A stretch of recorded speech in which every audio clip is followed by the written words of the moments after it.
అందరికీ నమస్కారం. కృష్ణం వందే జగద్గురుం. శ్రీకృష్ణ పరమాత్మ ఆ యుగంలో అర్జునుడి ద్వారా ప్రపంచానికి భగవద్గీతని బోధిస్తే ఈ యుగంలో ఆ భగవద్గీతని జ్ఞానగీతగా నేటి తరానికి అందిస్తున్న మహానుభావులు ఎవరు అంటే అందరికీ సుపరిచిత గాయకులు, భగవద్గీత ఫౌండేషన్ వ్యవస్థాపకులు శ్రీ గంగాధర శాస్త్రి గారు. వారి ధర్మ ప్రయాణం, ఆధ్యాత్మిక ప్రయాణం, భగవద్గీత ప్రయాణం ఇవన్నీ ఒక్కటే అయినా కూడా వ్యక్తిగతంగా వారి జీవితంలో వచ్చిన మార్పులు, అలాగే వారు ప్రపంచానికి బోధిస్తున్న విషయాలు ఇవాళ వారితో మాట్లాడి తెలుసుకుందాం. ఈ సందర్భంలో మనకి రెండు విషయాలు చెప్పుకోవాలి. ఘంటసాల మాస్టారి జయంతి డిసెంబర్ 4. ఈ సందర్భం మాత్రమే కాకుండా డిసెంబర్ 11 భగవద్గీత ఫౌండేషన్ డే అని మనం జరుపుకుంటాం. భగవద్బంధు గంగాధర శాస్త్రి గారికి నమస్కారం. జై శ్రీకృష్ణ. జై శ్రీకృష్ణ. జై శ్రీరామ్, జై శ్రీకృష్ణ, భారత్ మాతాకి జై. జై. నేను అందరికీ ఈ సందేశం చెప్తుంటాను. ఈ మధ్యన కొంచెం ఉధృతంగా చెప్తున్నాను. ఎందుకంటే జీవితం అంటే సుఖంగా బతకటం కాదు, ధర్మంగా బతకటం. వెళ్ళిపోయిన తర్వాత కూడా ప్రపంచం మనం చేసిన కర్మల్ని గుర్తు పెట్టుకునే విధంగా స్ఫూర్తినిచ్చేటు బతకటం. ఎంటర్టైనింగ్గా బతకటం కాదు, ఎన్లైటనింగ్గా బతకటం అని ప్రపంచానికి తను ఆచరించి చెప్పిన మహాత్ముడు, దైవం శ్రీరాముడు పుట్టిన భూమిలో మనం పుట్టాం. మామూలుగా సినిమా ఆర్టిస్టులు, సినిమా హీరోలు కొన్ని సందర్భాల్లో చెప్తుంటారు చూడండి, ఎన్టీ రామారావు గారు ఇదే స్క్రీన్ మీద దానవీర సూరకర్ణ చూశాను, శ్రీకృష్ణ పాండవేని చూశాను, మాయాబజార్ చూశాను, అదే స్క్రీన్ మీద నేను కనిపిస్తున్నప్పుడు నేను పొందిన ఆ కంపారిజన్లో ఒక థ్రిల్ ఉంటుంది చూడండి. అట్లా ప్రతి ఒక్కడు ఈ దేశంలో పుట్టినవాడు రాముడు ఇదే భూమి మీద నడయాడాడు. అలాగే ప్రపంచం అంటే మనకి ఆ హిబ్రూలు కానీ ఇతర సంస్కృతి కానీ దేవుడు లేడు, ఒక్కటే జీవితం. వాడు దేవుడు ఒకవేళ ఉన్నా ఎక్కడో కూర్చుంటాడు, వాడికి మనకేం సంబంధం లేదు, వాడి సుఖం వాడు చూసుకుంటూ ఉంటాడు.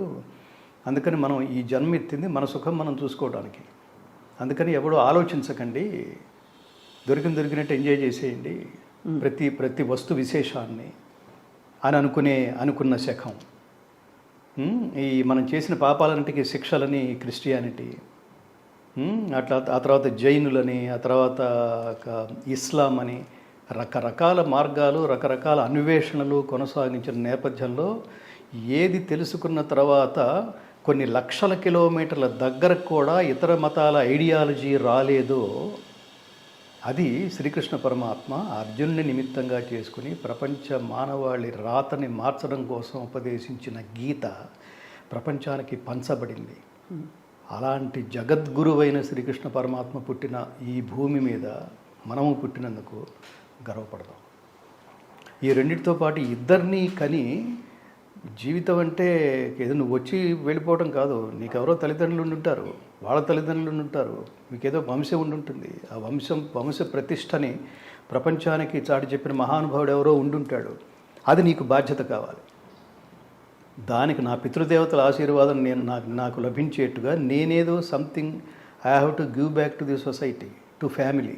ఒకవేళ లేకపోతే నీ వంశంలో నీ ముత్తాత ఎవరో చెప్పండి అంటే బొరగొక్కుంటున్నావు అనుకో, ముత్తాత ఏమీ చేయకుండా వెళ్ళిపోయాడు అనమాట. అంతేగా ఏదో చేసుంటే గుర్తుపెట్టుకునేవాడిగా నువ్వు. అంటే నీ ముత్తాతకి నీ వంశంలో చెప్పుకునేవాడు ఎవడూ లేకపోతే ఇక ఇప్పుడు ఆ బాధ్యత నీ మీద ఉందన్నమాట. ఆల్రెడీ చేసిన వాడు ఉంటే దానికి 10 times చేయాల్సిన బాధ్యత ఉంది. శ్రీరామచంద్రుడిలాగా నువ్వు మామూలు వాడు కాదు, భగీరథుడి వంశంలో పుట్టినవాడివి అని భగీరథుడి వృత్తాంతం చెప్తే, శ్రీరామచంద్రుడు విశ్వామిత్రుడు చెప్తే, శ్రీరామచంద్రుడు ఆ గంగా స్నానం చేసి చాలా థ్రిల్ అయిపోయి నా మీద చాలా బాధ్యత ఉందన్నమాట. అందుకని చెప్పాలి, తల్లిదండ్రులు బిడ్డలతో ఎందుకు టైం స్పెండ్ చేయాలంటే ఎందుకని మహానుభావులు గురించి చెప్తే, నేను ఈ దేశంలో పుట్టానా, ఈ వంశంలో పుట్టానా, నా గురువు ఈయన, వీళ్ళ ఆశీస్సులు మనకు ఎప్పుడైనా దొరుకుతాయా. నేను అదే లక్ష్యంతో వచ్చాగా హైదరాబాద్. అవును, నేను నారాయణ రెడ్డి గారిని చూడడానికి హైదరాబాద్ వచ్చాను. ఘంటసాల గారికి నేను ఒక వీర ఫాలోవర్ని, అభిమాని కాదు, భక్తుణ్ణి. సో అందుకని అందరికీ చెప్తుంటాను, రాముని తలుచుకో, కృష్ణుని తలుచుకో, భారతమాతను తలుచుకోవడంతో ఆపేయకు. ఎంతో కొంత ఒరే నువ్వు నా దేశంలోనే పుట్టావరా అని ఆవిడ అనుకునేట్టుగా ఏదో doing something good to the people before you leave this earth అని చెప్తా. ఇక్కడ ఇది వాదం అని అనుకోకపోతే వితండవాదం అని అసలు అనుకోకపోతే తమరు అనుమతిస్తే ఒక ప్రశ్నతో మొదలు పెడతాను. భగవద్గీత బోధన జరిగి 5000 సంవత్సరాల క్రితం జరిగిన ఆ సమయంలో, ఆ కాలంలో ఇతర ప్రభావాలు ఏవీ లేవు. కాబట్టి ఇతర జీవన విధానాలతో పోల్చుకునే ఆస్కారం కానీ అవకాశం లేకపోయింది. కానీ నేటి రోజుల్లో మనది గొప్ప అని చెప్పుకునే క్రమంలో ఇతరులని విమర్శించకుండా మనం ముందుకు వెళ్ళలేకపోతున్నాం అన్నది వాస్తవమా కాదా? కాదు, ఇదే ఇతరులు విమర్శించడం అంటే ఇక్కడ ఇది కంపారిజన్, విమర్శించడం కాదు. విమర్శ అనేది ఎప్పుడు వస్తుందంటే నువ్వు నన్ను నువ్వెంత అని అంటాం మొదలెట్టావనుకో, అప్పుడు నేనెంతో చెబుతూ నువ్వేమిటో కూడా చెప్పాల్సి వస్తుంది. అక్కడ విమర్శ, వాగ్వివాదం వీటికి దారి తీస్తుంది. ప్రస్తుత సమాజం, వర్తమాన సమాజం అలా ఉండటం కారణంగా కొంచెం గొంతెత్తి అప్పుడప్పుడు నాలాంటి వాళ్ళు, ఇంకా చాలామంది కాంటెంపరీస్ చాలామంది ఉన్నారు దానికి అసలు చాలా తీవ్రంగా రిపోర్ట్ నువ్వెంత అంటే అసలు నువ్వేమిటిరా అని మాట్లాడడానికి. ఆ మధ్యన ఒకటి మాట్లాడాడు చూడండి, నాకు 10 నిమిషాలు టైం ఇస్తే ఈ దేశం లేకుండా చేస్తాను, లేకపోతే ఈ పార్లమెంటు మీద నేను కాంగ్రెస్ జెండా లేకుండా చేస్తాను మా ముస్లిం పార్టీ ఉన్నంత వరకు. ఇట్లాంటి పిచ్చి పిచ్చి మాటలు మాట్లాడితే, మన ధర్మం గురించి ప్రశ్న తోలనాడితే తప్పకుండా రిపోర్ట్ సంభవామి యుగే యుగే అంటే అదే కదా. కృష్ణుని వాడిని చూసి చూడనట్టు ఈ చెంప కొడితే ఆ చెంప అని చెప్పి అట్లా ఉపదేశించలేదు కృష్ణుడు అర్జునుడిని. ఏసైమన్నాడు వాడిని. ఎందుకు ఏసైమంటే హత్వైతాం ఆతతాయన అన్నాడు. వాడు పరమ దుర్మార్గుడు. మరి దుర్మార్గుడు అయితే ఏం చేయాలి అని అడిగాడు అర్జునుడు. దుర్మార్గుడు అయితే డిస్కస్ చేయకుండా చంపేయి అన్నాడు. ఇదే ధర్మం అన్నాడు కృష్ణుడు. ఇదే ధర్మం, ఇదే ధర్మం. ఆతతాయి అంటే ఎవరంటే మనవాడైనా పగవాడైనా ఎవడైనా. ఇంకా వాడు మనవాడైతే ఏమిటి, మనవాడైతే ఏమిటి, నేను చంపేయడానికి వస్తున్నాడు. ఆతతాయి అంటే అదే నీ కుమారుడే. ఉదాహరణకి నీ కుమారుడే, వాడు చాలా బాలుడు, లేదా వాడు ఎదిగిన అతి దుర్మార్గుడు, వాడి కుమారుడైతే ఏమిటి, వాడిని చంపేయడానికి వస్తున్నాడు. అప్పుడు ప్రాణరక్షణ కోసం వాడు వద్దు వద్దు వద్దు అని చెప్తున్నాం, తర్వాత లేపే.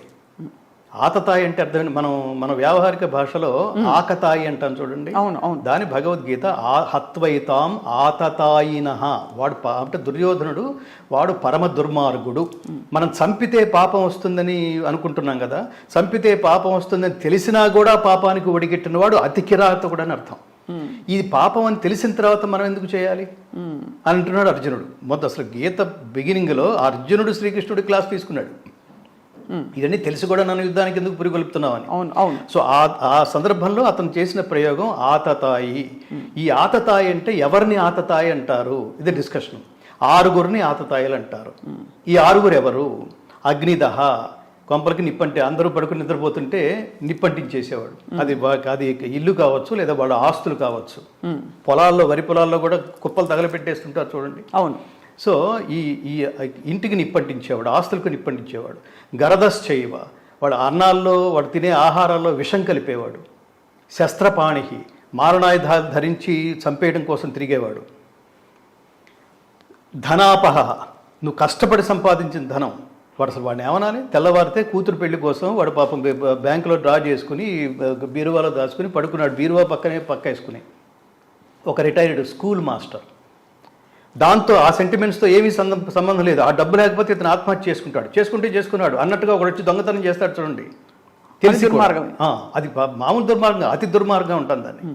పరమ కిరాతకుడైన దుర్మార్గుడు. సో శస్త్రపాణి ధనాపహ, వాడు ధనం దొంగిలించేవాడు. క్షేత్రదారాపహర్తాచ, క్షేత్రం అంటే భూములు. ఇప్పుడు ఎవడైతే కబ్జాలు చేస్తున్నారో అతి దుర్మార్గులు అన్నమాట వీళ్ళు. దారా, భార్యలను దొంగతనం చేసేవాడు. సో ఈ 6గురు వీళ్ళని ఆతతాయిలు అంటారు. మరి నువ్వు టైటిల్ ఇచ్చావు బాగానే ఉంది, వీళ్ళని ఏం చేయాలి అని అడిగాడు. డిస్కస్ చేయకుండా చంపే అన్నాడు. దాన్ని వేదవ్యాసుడు ప్రపంచానికి చెప్పాడు. ఇట్లాంటి వాళ్ళని ఇంకా కోర్టులు, వాడెవడో ఒక ఈ దేశ కసబ్బా అప్పుడు కసబ్ కదా, వాడి మీద అంటే కోర్టులో తేలేంత వరకు వాడి మీద ఇంకో 10 కోట్లు ఖర్చు పెట్టారేమిటి. వాడు జైల్లో కూర్చోబెట్టి వీడని తెలిసిన తర్వాత కూడా ఈ దేశంలో ప్రజల డబ్బు 20 కోట్లు అప్రాక్సిమేట్లీ అంత ఖర్చు పెట్టి వాడికి రోజు ఫుడ్ ఇవన్నీ వేస్ట్ కదా అంటున్నా. డిస్కస్ చేయకుండా స్పాట్లో చంపేసేయండి. ఎందుకంటే వాడు మారడు.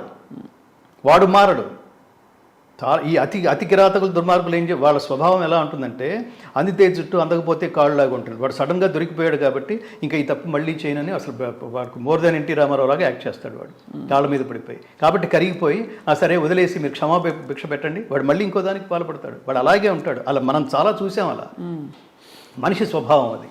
ఇటువంటి సందర్భాలలో అంటే మీకు కూడా చాలా సంఘర్షణ వచ్చి ఉంటుంది మీ ప్రయాణంలో. ఎందుకంటే లౌకిక ప్రయాణంలో మీకు కలిసే వాళ్ళు దాదాపు పెద్ద మనుషులు, వ్యక్తులు, వాళ్ళందరికీ కూడా ఏదో ఈ ఆరిట్లో ఏదో ఒకటి అప్పటికి ఇప్పటికీ అలాగే ఉందండి. భగవద్గీత ఎందుకు నేర్చుకోవడానికి మనం ప్రయత్నిస్తున్నాం, అలాగే మహాభారతం ఎందుకు చదవడానికి ప్రయత్నిస్తున్నాం, అందులో ఏముంది, ఇవాళకి ఎందుకు చదువుకుంటున్నాం 5000 సంవత్సరాల తర్వాత కూడా అంటే మీరు చూడండి, ధర్మం అంటే ఎవరు? పాండవులు. ఎంతమంది ఉన్నారు? 5. అధర్మం అంటే ఎవరు? కౌరవులు. ఎంతమంది ఉన్నారు? 100%. అప్పటికిప్పటికి అదే ఉంది. ధర్మం పర్సంటేజ్ 5 అలాగే ఉంది. అందుకని అలా కాదరా ఇలా అప్పుడు ఆల్రెడీ చెడిపోవడానికి మీరు ఎంతోమంది ఇంటర్వ్యూలు చేసి ఉంటారు కదా. ఆల్రెడీ చెడిపోవడానికి సిద్ధపడ్డవాడు చాలా జటిలంగా ఉంటాడు, బలంగా ఉంటాడు. తన ఐడియాలజీ, తన సైకాలజీ ఎవడేమైనా పర్వాలేదు, మనని ఫాలో అయ్యేవాడు నాశనం అయిపోయినా పర్వాలేదు, దీని ప్రభావం సమాజం మీద ఎంత దుర్మార్గంగా ఉన్నా పర్వాలేదు, నేను ఇంతే అనుకున్నట్టుగా ప్రవర్తిస్తాడు. వాడు జంతువు. నేను అనేది ఈ ప్రపంచంలో లేదు స్వప్న గారు. నేను అనేది లేదు. నువ్వు సింగిల్ కాదు. నేను అని అహంకరించడానికి వీలేదు. తల్లిదండ్రులు అనేవాళ్ళు 2 ఉన్నారు. నువ్వు వచ్చిన తర్వాత నువ్వు, నీ భార్య, నీ భర్త, నీ పిల్లలు, నీ తల్లిదండ్రులు, ఇంతమంది కలిస్తే నువ్వు, మళ్ళీ నీ కష్టం వస్తే చుట్టూతో సమాజం, ఇంత కలిస్తే గానీ ఒక మనిషి నేను అని ధైర్యంగా మాట్లాడుకునే పరిస్థితి ఉండదు. అలాంటిది నేను బయటకు వచ్చేసి నేను ఎక్కడ పడితే అక్కడ నేను అని మాట్లాడే హక్కు నాకు, నా ఇష్టం వచ్చినట్టు చేస్తాననే హక్కు నీకు లేదు. నీ ఇష్టం వచ్చినట్టు నువ్వు చేయడానికి అవతల వాడిని డిస్టర్బ్ చేయనంత వరకే. నేను దుర్మార్గుడు ఐడియాలజీ ఎలా ఉంటుందంటే, సమాజాన్ని ఈ లాజిక్ కూడా బాగానే ఉంది కదా, నీచమైన దాన్ని, వాడి ధర్మంతో సంబంధం లేదు, వాడికి సమాజం ఏమైపోయినా పర్వాలేదు అనుకునే స్థాయిలో వాడి ఐడియాలజీని బలంగా సమాజం మీద రుద్దడానికి ప్రయత్నిస్తాడు. దాన్ని విశ్లేషించుకుని ఏది కరెక్ట్, వీడు చెప్పింది కరెక్టా కాదా అని మనలాంటి వాళ్ళు దానికి దూరంగా ఉంటారు. మానసిక దుర్బలులు ఉంటారు చూడండి, వాడు ఫాలో అయిపోతాడు. అంతటి వాడే చేయగలేంది. అవును, నేను ఆల్రెడీ ఇదే మనస్తత్వం, నేను కనెక్ట్ అయిపోయాను, కానీ అంతటి వాడే చేయగలేంది. వీళ్ళపై ఇంటర్వ్యూలు కూడా చేస్తున్నారు. సో సమాజంలో వీడికి ఎంత ఎలివేషన్ ఉన్నప్పుడు నేనెందుకు కాదు, నేనెందుకు చేయకూడదు అని కనుక వాడు ముందుకు వచ్చాడు అనుకోండి, వాడి పతనానికి నువ్వే కారకుడు అవుతావు. నువ్వే నైతికమైన బాధ్యత నీది. వాడికి ఎలాగో ఆ బాధ్యత ఎలాగో ఉండదు. దీన్ని మీకు గొప్ప రెఫరెన్స్ చెప్తాను. దీన్ని శ్రీకృష్ణ పరమాత్మ ఇదే సందర్భాన్ని, అసలు నువ్వు ఎందుకు పనిచేస్తున్నావయ్యా అని సమాజం అడిగితే గొప్ప మాట అన్నాడు. కులక్షయే ప్రణశ్యంతి కులధర్మా సనాతనా ధర్మే నష్టే కులం కృష్ణం అధర్మోభిభవచ్యుత అని మాట్లాడుతూ ఒక డిస్కషన్ దగ్గర వచ్చిన తర్వాత, అర్జున ఒక్కటి గుర్తుపెట్టుకో, ఈ లోకంలో, ఈ ముల్లోకాల్లో నేను పొందవలసింది కానీ పొందదగింది కానీ నాకు కావలసింది కానీ ఏమీ లేదు. అయినా నేను కర్మని ఆచరిస్తూనే ఉన్నా. ఎందుకు ఆచరిస్తున్నాను తెలుసా? నేనే ఆచరించకపోతే, ఈ కర్మని ధర్మ మార్గంలో నేనే ఆచరించకపోతే, ఎంతటి వాడే ఆచరించినప్పుడు మనం ఎందుకు ఆచరించాలని లోకమంతా నన్ను అప్పటికే కొన్ని కోట్ల మంది అబ్జర్వ్ చేస్తున్నారు కదా. నన్ను అబ్జర్వ్ చేసేవాళ్ళు వీడే ఆచరించినప్పుడు నేనెందుకు ఆచరించాలి అని కనుక అనుకుంటే, ఈ ప్రకృతి చక్రం నన్ను అనుసరించి సర్వనాశనం అయిపోతుంది. కాబట్టి నేను అని కాకుండా నాకు అక్కర్లేకపోయినా నేను ధర్మ మార్గంలో ఇలా అంటే పని ఇలా చేయాలరా అని చెప్పడం కోసమే నేను ఆచరిస్తూ మీ అందరికీ చెప్తున్నా.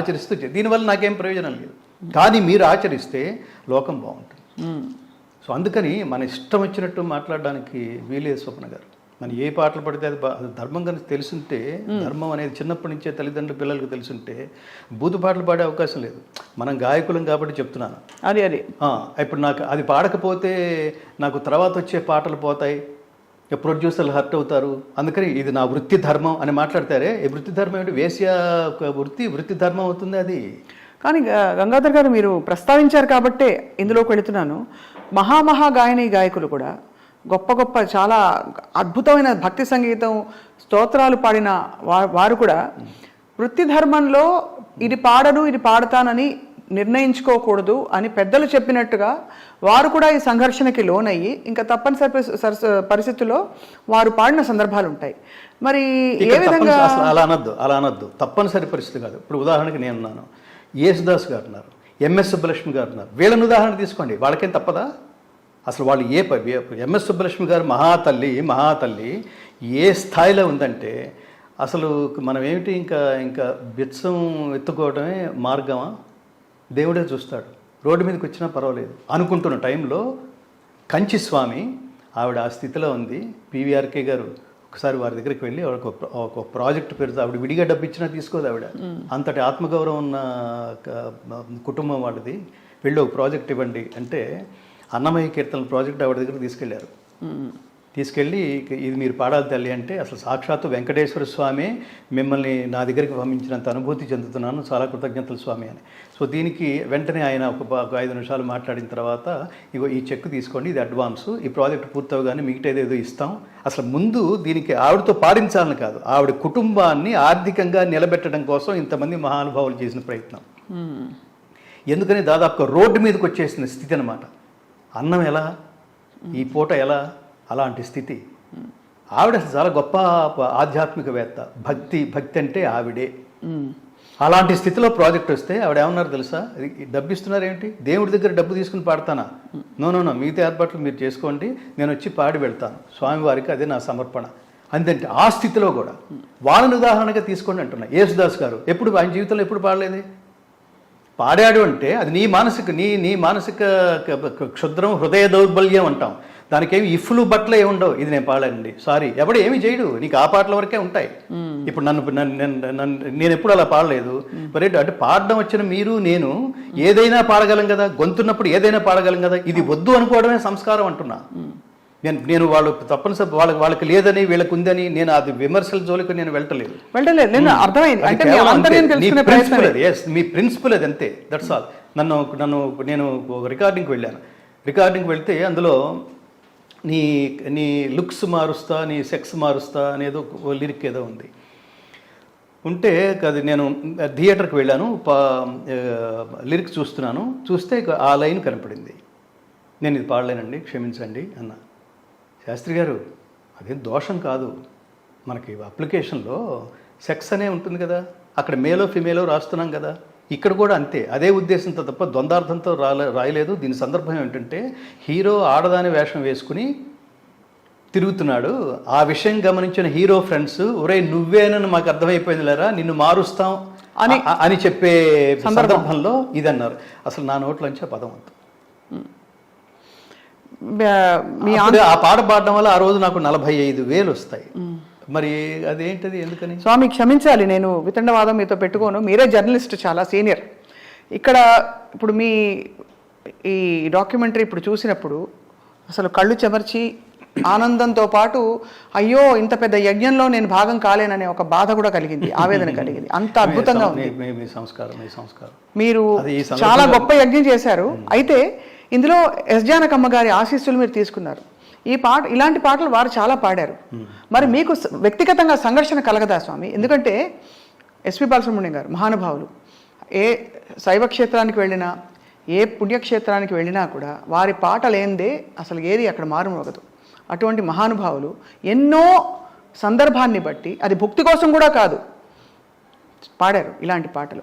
మరి వాడిని ఎందుకంటే అన్నమయ్య అంటారు స్వామి, వేవేలు విధులందు వెరపేది మరపేది దైవము నమ్మినట్టి ధన్యునికిని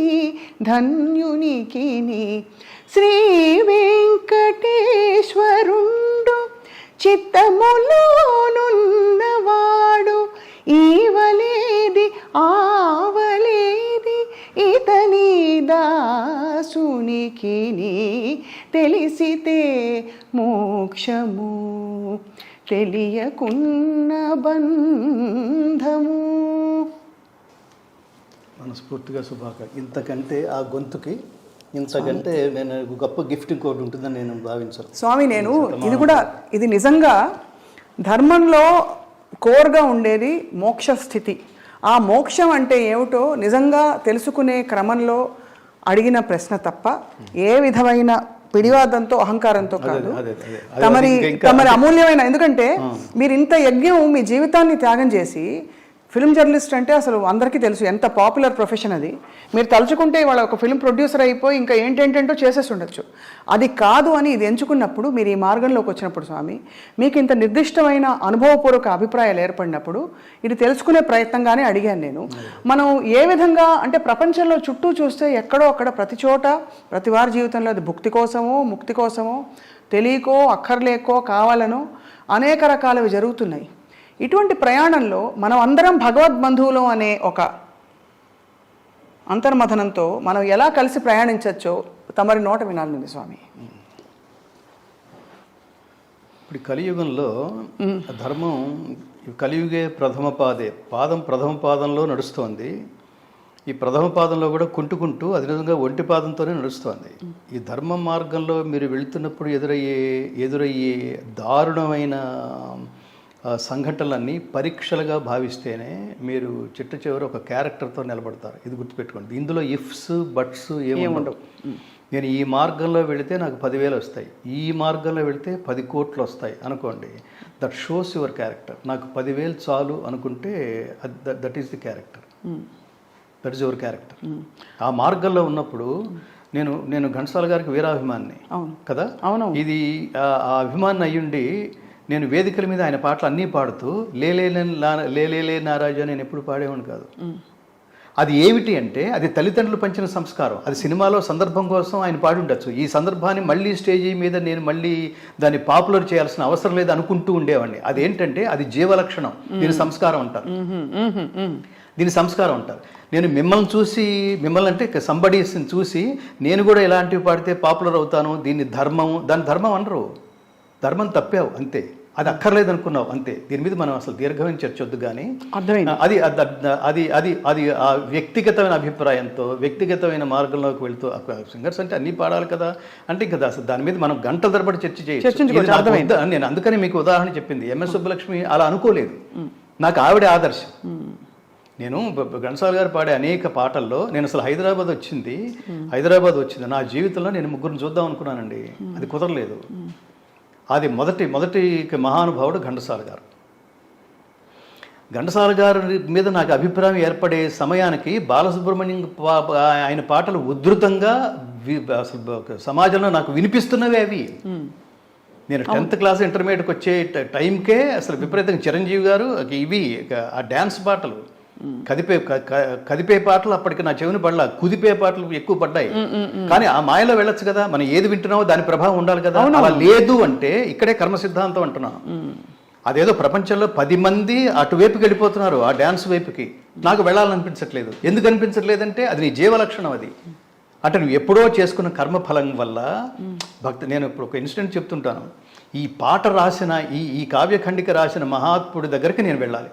ఈ కావ్యఖండికని అత్యద్భుతంగా అభినయించిన మహానుభావుడి ఆశీస్సులు పొందాలి. ఆ మహానుభావుడి పేరు అక్కినేని నాగేశ్వరరావు గారు. ఈ మహానుభావుడి పేరు డాక్టర్ సి నారాయణ రెడ్డి గారు. పాడిన మహానుభావుని చూడాలి. ఆయన అప్పటికే వెళ్ళిపోయాడు. నేను ఘంటసాల గారు వెళ్ళిపోయే సమయానికి నా వయసు 7 ఏళ్ళు. భక్త తుకారం సినిమా చూస్తున్నా థియేటర్లో.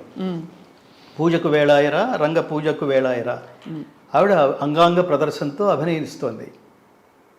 తుకారం అలా చూస్తున్నాడు. కిటికీ దగ్గర ఊళ్ళో వాళ్ళందరూ చేరారు. వీడి బతుకు ఇదనమాట, వేశ్యావాటికలో ఆవిడ చేసే డ్యాన్స్ని ఎంజాయ్ చేసే క్యారెక్టర్ అన్నమాట వీడిది అని విలన్ ఇదంతా ప్లాన్ చేశాడు. ఈ సీన్ అంతా వాళ్ళు అక్కడికి వచ్చి చూస్తున్నారు.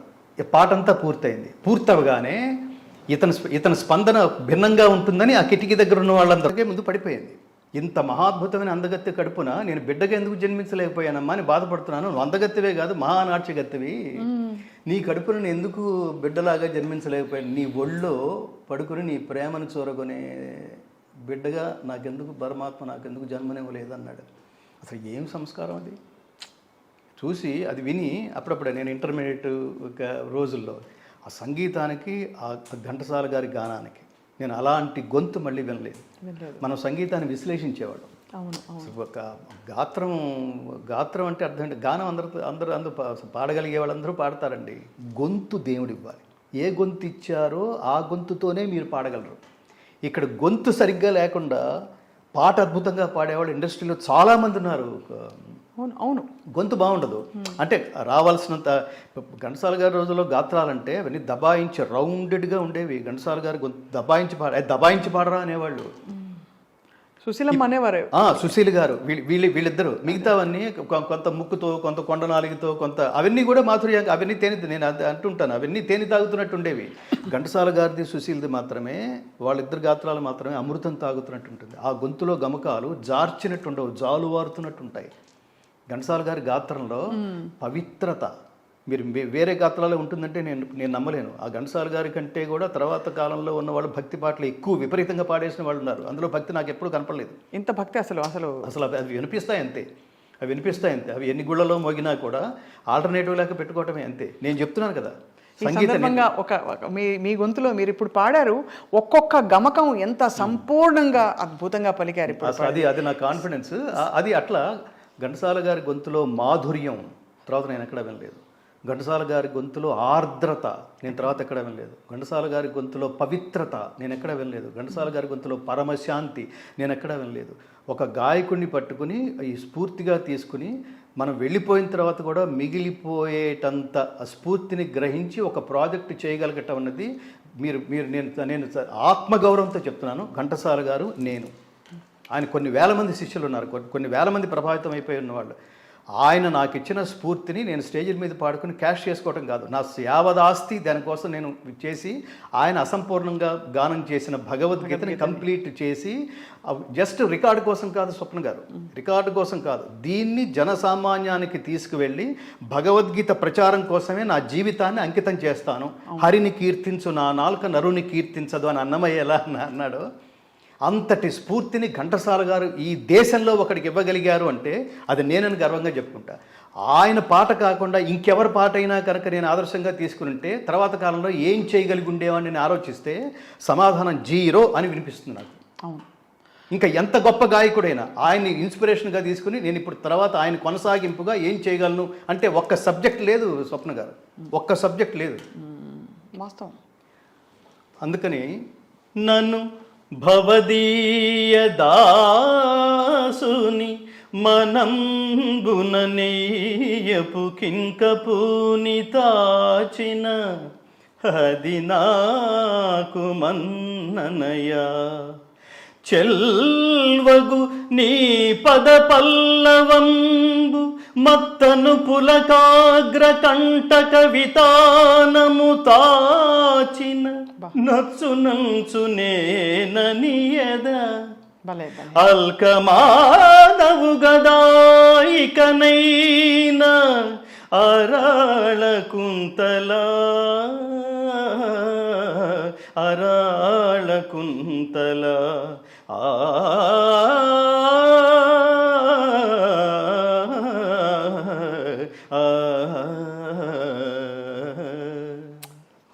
అబ్బా అది అది అది ఘంటసాల గారు.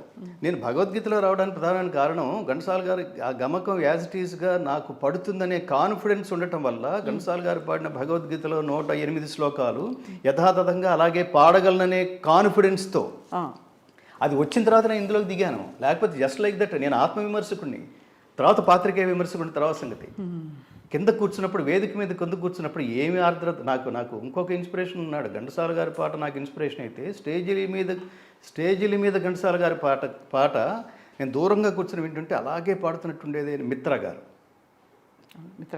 అది విని నా జీవితంలో ఈయన పక్కన నిలబడి పాడగలనా, ఇందులో ఏమైనా లోపాలు ఉన్నాయా, పాట గొంతు కరెక్ట్గా ఉంది, ఎక్కడో గమకం దగ్గర ఎక్కడో తేడా వస్తుంది. నేను కిందకు అంటే జర్నలిస్ట్గా కూర్చున్నప్పుడు ఏది బాగుంది ఏది బాగుండేది, ఇది ఇక్కడ అవసరమా, ఇది ఇక్కడ ఎంత అంతంత గమకాలు అంటే నీ విద్వత్తును చూపించుకోవడానికి బాగానే ఉంది, కానీ అక్కడ ఇంత అవసరం లేదు కదా, ఘంటసాలే కరెక్ట్ అలా అనుకుంటూ ఊరికి బరబర వేసేస్తూ ఉంటాం. ఎందుకు అది చిన్న ఎక్స్ప్రెషన్ చాలదు. గుండె మంటలారిపే సన్నీళ్ళు అన్న చిన్న గమకం, సన్నీళ్ళు కన్నీళ్ళు ఉండమన్న ఉండవమ్మ శానాళ్ళు అన్నాడు. పగిలిపోయింది చూడండి. నిజంగా ఈ పాటలో ఈ చరణం రామోజీరావు గారు నాకు ఉద్యోగం ఇవ్వడానికి దోహదం చేసింది. కారణం టక్కన అప్లికేషన్లు తీసి చూస్తున్నారు, ఆయన చూసి ఏంట్రా వీడు నిజంగానే ఏడుస్తున్నాడా, ఆ పెయిన్ నేను ఎక్కడ చూడలేదంటున్నా. దర్ద్ అంటాం మనం ఒక హిందీలో, ఆ గొంతులో ఉండే ఇది మిగతా చాలామంది గాయకులు ఉన్నారు, మహాద్భుతమైన గాయకులు ఉన్నారు, వాళ్ళ గాయకులు మాత్రమే ఆ గొంతులో ఉండే ఆర్ద్రత ఉంది, అది ఇందులో చూసినట్టుగా ఇతనే జీవితం. మీరు ఇతర గాయకుల పాటలు ఎవరెవరి పాటలు వినేవారు ఆ టైంలో? వింట కదా అందరి పాటలు నేను ఎక్సర్సైజ్ లాగా పాడేవాడిని. స్టేజ్ మీద మాత్రం ఘంటసాల గారి పాటే, ఎక్సర్సైజుల కోసం సుశీలమ్మది పాడేవాడిని, జానక్ గారివి పాడేవాడిని, బాలసుబ్రహ్మణ్యం గారి పాడేవాడిని, యేసుదాస్ గారి పాడేవాడిని, లీల గారి పాడేవాడిని, జమునారాణి గారు, ఇవన్నీ ప్రాక్టీస్ కోసం. గాలికి ఎంత గమకం అది, గాలికి కులమేది అంటే ఏంటది, అదేమంటారు దాన్ని తన్మయత్వం అంటామే, దీన్ని యోగం అంటాం. గీతలో గొప్ప మాట మాట్లాడతాడు, యోగము. ఇందాక పాడుతుంటే కలిగింది, దివ్యమైన అనుభూతి కలిగింది నాకు. దాని యోగం ఏమిటంటే, నేను ఎదురుకుండా కూర్చున్నవాడు గంగాధర శాస్త్రి అనేవాడు కూర్చున్నాడు, నాది వింటున్నాడు, చుట్టూత కెమెరాలు లైట్లు పనిచేస్తున్నాయి, ఈ స్పృహ ఏమీ లేకుండా మనం ఏదైతే ఎంచుకున్నామో దానితోనే తాదాత్మ్యత చెందటం అనే ఒక అలౌకికమైన స్థితి ఉందే, దాన్ని యోగం అంటాం. యుజ్యతే ఇది యోగ. యోగం అంటే కలయిక. ఏం ఎంచుకున్నామో దాంతోనే కలయిక. నేను ఇంకా చాలామందికి చెప్తుంటాను, భగవద్గీత మార్గంలోకి వచ్చి నా ఎక్స్పీరియన్స్ కూడా, భగవద్గీత మార్గంలోకి వచ్చిన తర్వాత ఐడియాలజీ ఇంకా బలపడింది. అదేంటంటే, నీకు చాలా టాలెంట్లు ఉన్నాయి, అన్నిటి మీద కేంద్రీకరించుకో. ఎస్పి బాలసుబ్రహ్మణ్యం గారు ఉదాహరణకి, బాలసుబ్రహ్మణ్యం గారు, వాట్ ఈజ్ బాలసుబ్రహ్మణ్యం గారు? గాయకుడు, సంగీత దర్శకుడు, ప్రయోక్త, డబ్బింగ్ ఆర్టిస్టు, నటుడు, 100 చెప్పాం మనం. అల్టిమేట్గా ఆయన ఈ లోకం వదిలి వెళ్ళిపోయే సమయానికి ప్రసిద్ధ గాయకుడు, ప్రసిద్ధ సినీ నేపథ్య గాయకుడు ఎస్పి బాలసుబ్రహ్మణ్యం గారు కన్నుమూత అన్నారు. చివరికి అంటే ఆయన సోల్ ఏంటి? పాడడం, అంతే. ఆయన డబ్బింగ్ కోసం పుట్ల. అది ఎలా తెలుసుకుంటావు? అది తెలుసుకోవాలి, అదే తెలుసు. మీరు అదే దీన్ని స్వీయ లోపములు ఎరుగుట పెద్ద విద్య, మీర్జా గాలిబ్ అంటాడు. అలాగే మీరు దీన్ని ఆత్మజ్ఞానం అంటాం. ఆత్మ అనే పదానికి 2 అర్థాలు ఉంటాయి, ప్రధానంగా 2 అర్థాలు. ఒకటి ఏంటంటే లౌకికమైన ఆత్మకి అర్థం, రెండవది పారమార్థికమైన అర్థం. పారమార్థికమైన ఆత్మ అంటే పరమాత్మ. అల్టిమేట్గా వాడి బ్లెస్సింగ్స్ తీసుకోవాలి, వాడు కనపడ్డు. కానీ వాడిని కనపడిన వాడిని గుర్తించటమే. సైంటిస్ట్ ఎలా అయితే వాడు మైక్రోస్కోప్ ద్వారానో ఊహ ద్వారా కనిపెట్టేశాడు. యాపిల్ కింద ఎందుకు పడింది అన్నాడు వాడు. చెట్టు నుంచి యాపిల్ కింద ఎందుకు పడాలి, ఇదంతా ఊహతో రీచ్ అయిపోయాడు. భూమికి గురుత్వాకర్షణ శక్తి ఉంది అని తీర్మానం చేసుకున్నాడు. అట్లాగే మీరు దేనికి పనికొస్తారు? అద్దం ముందు నిలబడాలి. మీలో ఏమంటారు, ఆ డిస్కషను ఎప్పుడు ఒక బాల్ మిస్ అయితే దాంతోనే మమేకమైన ఒక క్రికెటరు, ఆ విద్యతోనే మమేకమైన ఒక క్రికెటరు బాల్ మిస్ అయితే బ్యాట్ కిందేసి కొట్టి తొడలు బాధేసుకుని వాడు ఎలా శిక్షించేసుకుంటాడో, నేను దీనికోసమే పుట్టాను, అది నన్ను మిస్ అవ్వడం ఏంటి, అలా ఉంటాడు. అవును. అట్లా మీరు 100 టాలెంట్. నేను యాక్టింగ్ చేస్తే బాగుంటుంది సినిమా ఇండస్ట్రీలోకి. నేను జర్నలిస్ట్గా వచ్చినప్పుడు యాక్టర్ అని రెచ్చగొట్టేవాళ్ళు. అప్పుడు అటు పోతే ఏమయ్యేది? మ్యూజిక్ డైరెక్టర్ అటు పోతే పూర్తిగా. నేను అవన్నీ చేశాను, అవన్నీ కూడా చేశాను. అయితే నాతో పాటు నేను ఎప్పుడు చెప్తుంటాను, 8th దాటాను, 9th వచ్చాను, 10th వచ్చాను, ఇంటర్మీడియట్కి వచ్చానంటే 10th అయిపోయింది, డిగ్రీలోకి వచ్చానంటే ఇంటర్మీడియట్ అయిపోయింది. ఇవన్నీ నా నుంచి దూరంగా వెళ్ళిపోతున్నాయి. కానీ పాట నా నుంచి ఎప్పుడు దూరం చేయలేదు. నేను ఈనాడులో జర్నలిస్ట్గా ఉన్నప్పుడు కూడా నేను రవీంద్ర భారతిలో పాట పాడాలంటే సైకిల్ స్టాండ్ దగ్గర నిలబడి చిన్న టేప్ రికార్డర్లో ఆ పాట విని నేర్చుకుని ఈ పైకి వెళ్ళి ఆర్టికల్ రాసి రవీంద్ర భారతికి వెళ్ళి ఆ పాట ఈ దారిలో నేర్చుకోవటమే నాకు ఇంత వేరు. అట్లా మమేకమేను. అలా చేస్తే ఏమవుతుందంటే ఖచ్చితంగా నాలాంటి వాడు అవుతాడు. నేను పాటను వదిలిపెట్టలేదు. ఆ పాట ఎక్కడి దాకా తీసుకెళ్ళిందంటే ఈ ప్రపంచంలో నేను వెళ్ళిపోయినా శాశ్వతంగా ఉండిపోయే భగవద్గీత నేను పాడడానికి పరమాత్మను ఎంచుకున్నాడు. ఎందుకంటే నేను పాట వదిలిపెట్టలేదు. పాట అంటేనే ఇది గాంధర్వ విద్య. స్వప్న గారు, అయ్యో అవును, గాంధర్వ విద్య. నేను మిమ్మల్ని చూసినప్పుడల్లా ఇది ఎవరు కట్ చేయకండి, ఈవిని తిట్టాలి ఇప్పుడు. మీరు జర్నలిజంలో, నేను జర్నలిజం జాబ్ వదిలేశాను, నా సీట్లో కూడా వచ్చి కూర్చున్నాడు. పాట వదిలేశారు, ఆ వెంటనే టక్కన రీప్లేస్మెంట్ కుదరదు. అక్కడ ఘంటసాల గారు పోయారు. ఆయన స్థానాన్ని భర్తీ చేసిన వాళ్ళు ఉన్నారు, కానీ ఆయన స్థాయిని భర్తీ చేసిన వాళ్ళు లేరు.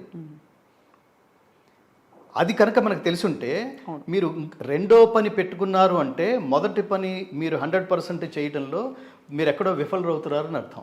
80% మాత్రమే కేటాయించగలుగుతున్నారు, మిగతా 10% డీవియేట్ అవుతున్నారని అర్థం. ఆ 10% కూడా దీనికోసమే పెడితే యుల్ బి అసలు ఏమంటారు, చాలా బలమైన చెట్టులాగా ఎదగలరు, బలమైన కల్పవృక్షంలాగా ఎదగలరు. ఇది తెలుసుకోవాలి. ఇది ఎప్పుడు తెలుసుకోవాలి? ఎర్లీ స్టేజ్లోనే తెలుసుకోవాలి. నేను దీనికోసమే పుట్టాను.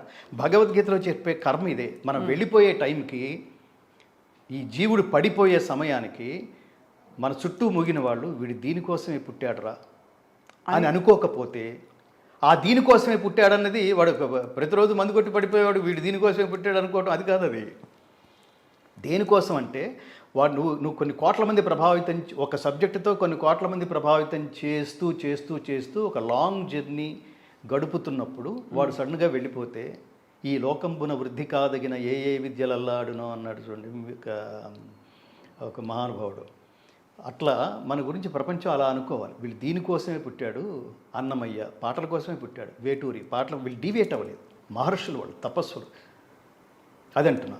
అది మీరు కొంత పర్సంటేజ్ కనుక డీవియేట్ అయితే అసలు దాంట్లోంచి అసలుది మీరు బలహీన పడుతుందని అర్థం. దానికి మళ్ళీ బాలసుబ్రహ్మణ్యం గారిని మీకు ఉదాహరణ చెప్తాను. ఆయన చాలా సందర్భాల్లో ఈ క్లాసికల్ సంగీతం పాడుతున్న వాళ్ళ పాటలు నేను వింటున్నప్పుడు నా జీవితంలో నేను ఇదొకటి మిస్ అయ్యాను అనిపిస్తుంటుంది. నేను వెళ్ళిపోయే లోపల ఒక క్లాసికల్ కచేరీ డెఫినెట్గా చేస్తాను అన్నాను. ఎందుకు చేయలేదు? మాట ఎందుకు తప్పావు? ఆయన వెళ్ళిపోయినప్పుడు నేను చాలా క్వశ్చన్స్ అడిగాను. నేను కన్నీళ్ళు పెట్టుకుని, మామూలు గాయకుడు కాదండి, దానికోసమే పుట్టినవాడు, పాట కోసమే పుట్టినవాడు, పాడుతూ ప్రయాణం చేసినవాడు, పాడుతూనే వెళ్ళిపోయినవాడు. అలాంటివి ఎందుకు కుదరలేదు అంటే నీకున్న ఇతర వ్యాపకాల వల్ల. దాన్ని నేను ఒప్పుకోను. ఆయన నా కొడుకు అయితే అది ఒప్పుకోను. నువ్వు డీవేట్ అవుతున్నావు, దీనికోసం టైం కేటాయించు, ఒక కచేరీ చెయ్యి. ఏ మామూలు గాత్రం అది? There is no replacement for you. నిన్ను ఇంకొకటి రీప్లేస్ చేయలేడు. అలాంటప్పుడు జీవితాన్ని అంత ఈజీగా ఎలా తీసుకుంటావు? అసలు అల్టిమేట్గా నీకు అదేంటో అత్యున్నత గౌరవం తెప్పించి పెట్టేదే క్లాసికల్ కదా. మంగళంపల్లి వారు, బాలసుబ్రహ్మణ్యం గారు ఇద్దరు ఎదురు పడితే ఎవరి కాళ్ళకి నమస్కారం చేస్తారు? లౌకిక ప్రయాణంలో సార్ మీరు చెప్తున్నది అర్థమవుతోంది. అది అత్యుత్తమమైనది, అత్యున్నతమైనది. మన జన్మ దేనికోసమో తెలుసుకోవడం ఒక అదృష్టం. అదే ఆ భాగ్యంలో నడవాలి. కానీ లౌకిక గౌరవానికి మించి, మీరే ఇందాక మాట్లాడుతూ కెమెరా అవతల అన్నారు మీరు, మనం వెళ్ళిపోయాక మనం బాడీ అయిపోతాం. లౌకిక గౌరవం మనం బ్రతికున్నంత వరకే. కాబట్టి అన్నిటికంటే మించిన లౌకిక గౌరవం ఏమిటి మనిషి ప్రయాణంలో, ధర్మ ప్రయాణంలో? వృత్త, ప్రవృత్త, మనిషి ప్రకృత. భగవద్గీత చెప్పేది అదే. మీరు ఇవన్నీ కూడా శ్లోకాలకే.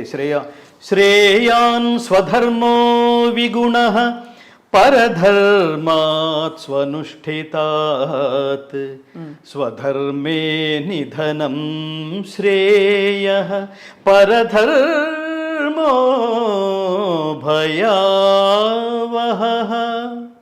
ఆకర్షణీయముగా అనుష్ఠింపబడిన పరధర్మము కన్నా గుణము లేనిదైనను స్వధర్మమే మేలు. అట్టి స్వధర్మాచరణమున మరణము సంభవించినను మేలే. పరధర్మము భయంకరమైనది. ఇక్కడ ధర్మం అంటే మతం కాదు. స్వధర్మం ఏమిటి, పరధర్మం ఏమిటి, మన ధర్మం ఏమిటి తెలుసుకోవడం. అంటే అసలు ముందు ధర్మం ఏమిటి, ధర్మం అంటే ఏమిటి? దీనికి సనాతనం అని యాడ్ చేసాం. అంటే బహుపురాతనమైంది, శాశ్వతమైంది. సనాతనం అంటే శాశ్వతమైంది. దాన్ని ఎవడో నశింపజేయలేడు. ఒకసారి కనిపిస్తుంది, ఒకసారి కనిపించదు, ఒకసారి వీక్గా ఉంటుంది, ఒకసారి స్ట్రాంగ్గా ఉంటుంది, కానీ మొత్తం మీద అది చావదు. ధర్మం అంటే సర్వజనామోదయోగ్యకరమైన కర్మ. సర్వజనామోదయోగ్యమైన కర్మ అంటే మీరు చేసే పని ఇది ఎందుకు అని ఎవరికి అనిపించకూడదు. ఇంట్రెస్ట్ ఉండటం లేకపోవడం తర్వాత సంగతి. ఒకటి ఫ్లైట్ టెక్నాలజీ వచ్చి ఒకటికి వాడు దాని మీద, ఆ టెక్నాలజీ మీద ఉవ్విళ్ళూరుతూ ఉంటాడు వాడు. అది నాకు ఇంట్రెస్ట్ లేకపోవచ్చు, కానీ ఎందుకురా నీకు ఈ విధవ పనులు అని మనం అనం. సో ఎవడు ఏ పని చేయడానికి ఉత్సాహపడతాడో ఆ పనితో మమేకమై అది లోక శ్రేయస్సు కోసం ఉపయోగపడితే దాని పేరు ధర్మం కదా. అర్థమవుతుందా? అది లోక శ్రేయస్సు కోసం, కేవలం నీ ధనార్జన కోసం కాదు. ఇందాక అనుకుంటే ధనార్జన కోసం అనుకుంటే దాంతోపాటు పిచ్చివన్నీ యాడ్ చేసుకుంటూ వెళ్తాం. కాదు నీ మనసు అంగీకరించకూడదు. నేను పాడుతుంటే అంటే చాలా చిన్నప్పుడు సినిమాలో ఏదో బీట్ ఓరియంటెడ్ పాటలు నేను పాడుతుంటే వెనక కట్టెన్ చాటున మా నాన్నగారు వింటున్నారని తెలియక నేను ఏదో పాడేసుకుంటున్నాను. డింగ్ టిక్ అని కొట్టుకుంటూ పాడుతున్నాను. అంటే ఆయన పరిగెత్తుకుంటూ వచ్చి డిప్ప మీద ఒకటేసి ఏంటది పిచ్చ పాటలు నువ్వును అన్నాడు ఆయన. పిచ్చ పాట మంచి పాట అంటే ఏంటి నాన్న అని అడిగాడు. ఆయన అప్పుడు చెప్పాడు, అగాధమౌ జలనిధిలోనా ఆణిముత్యమున్నటులే శోకాల మరుగున దాగి సుఖమున్నదిలే.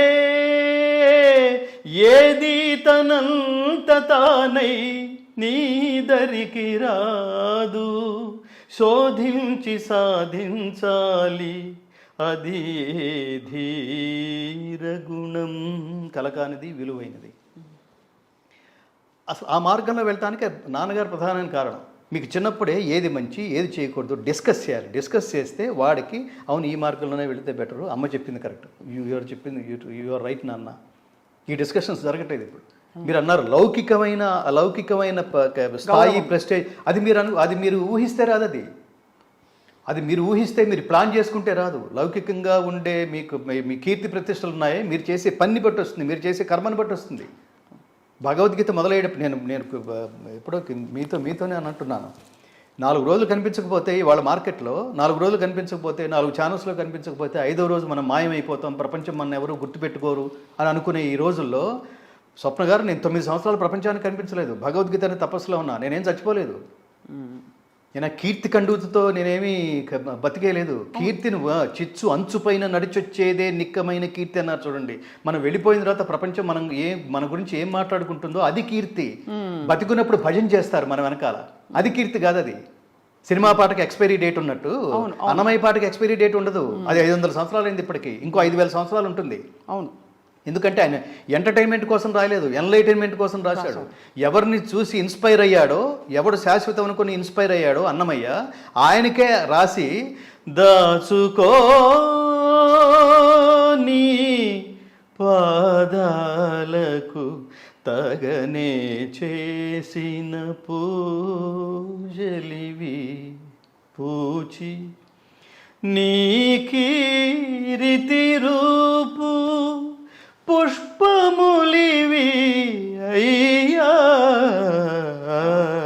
దాచుకో నీ పాదాలకు తగనే చేసిన పూజలివి. ఏమిటది? ఆర్ద్రత ఏంటి?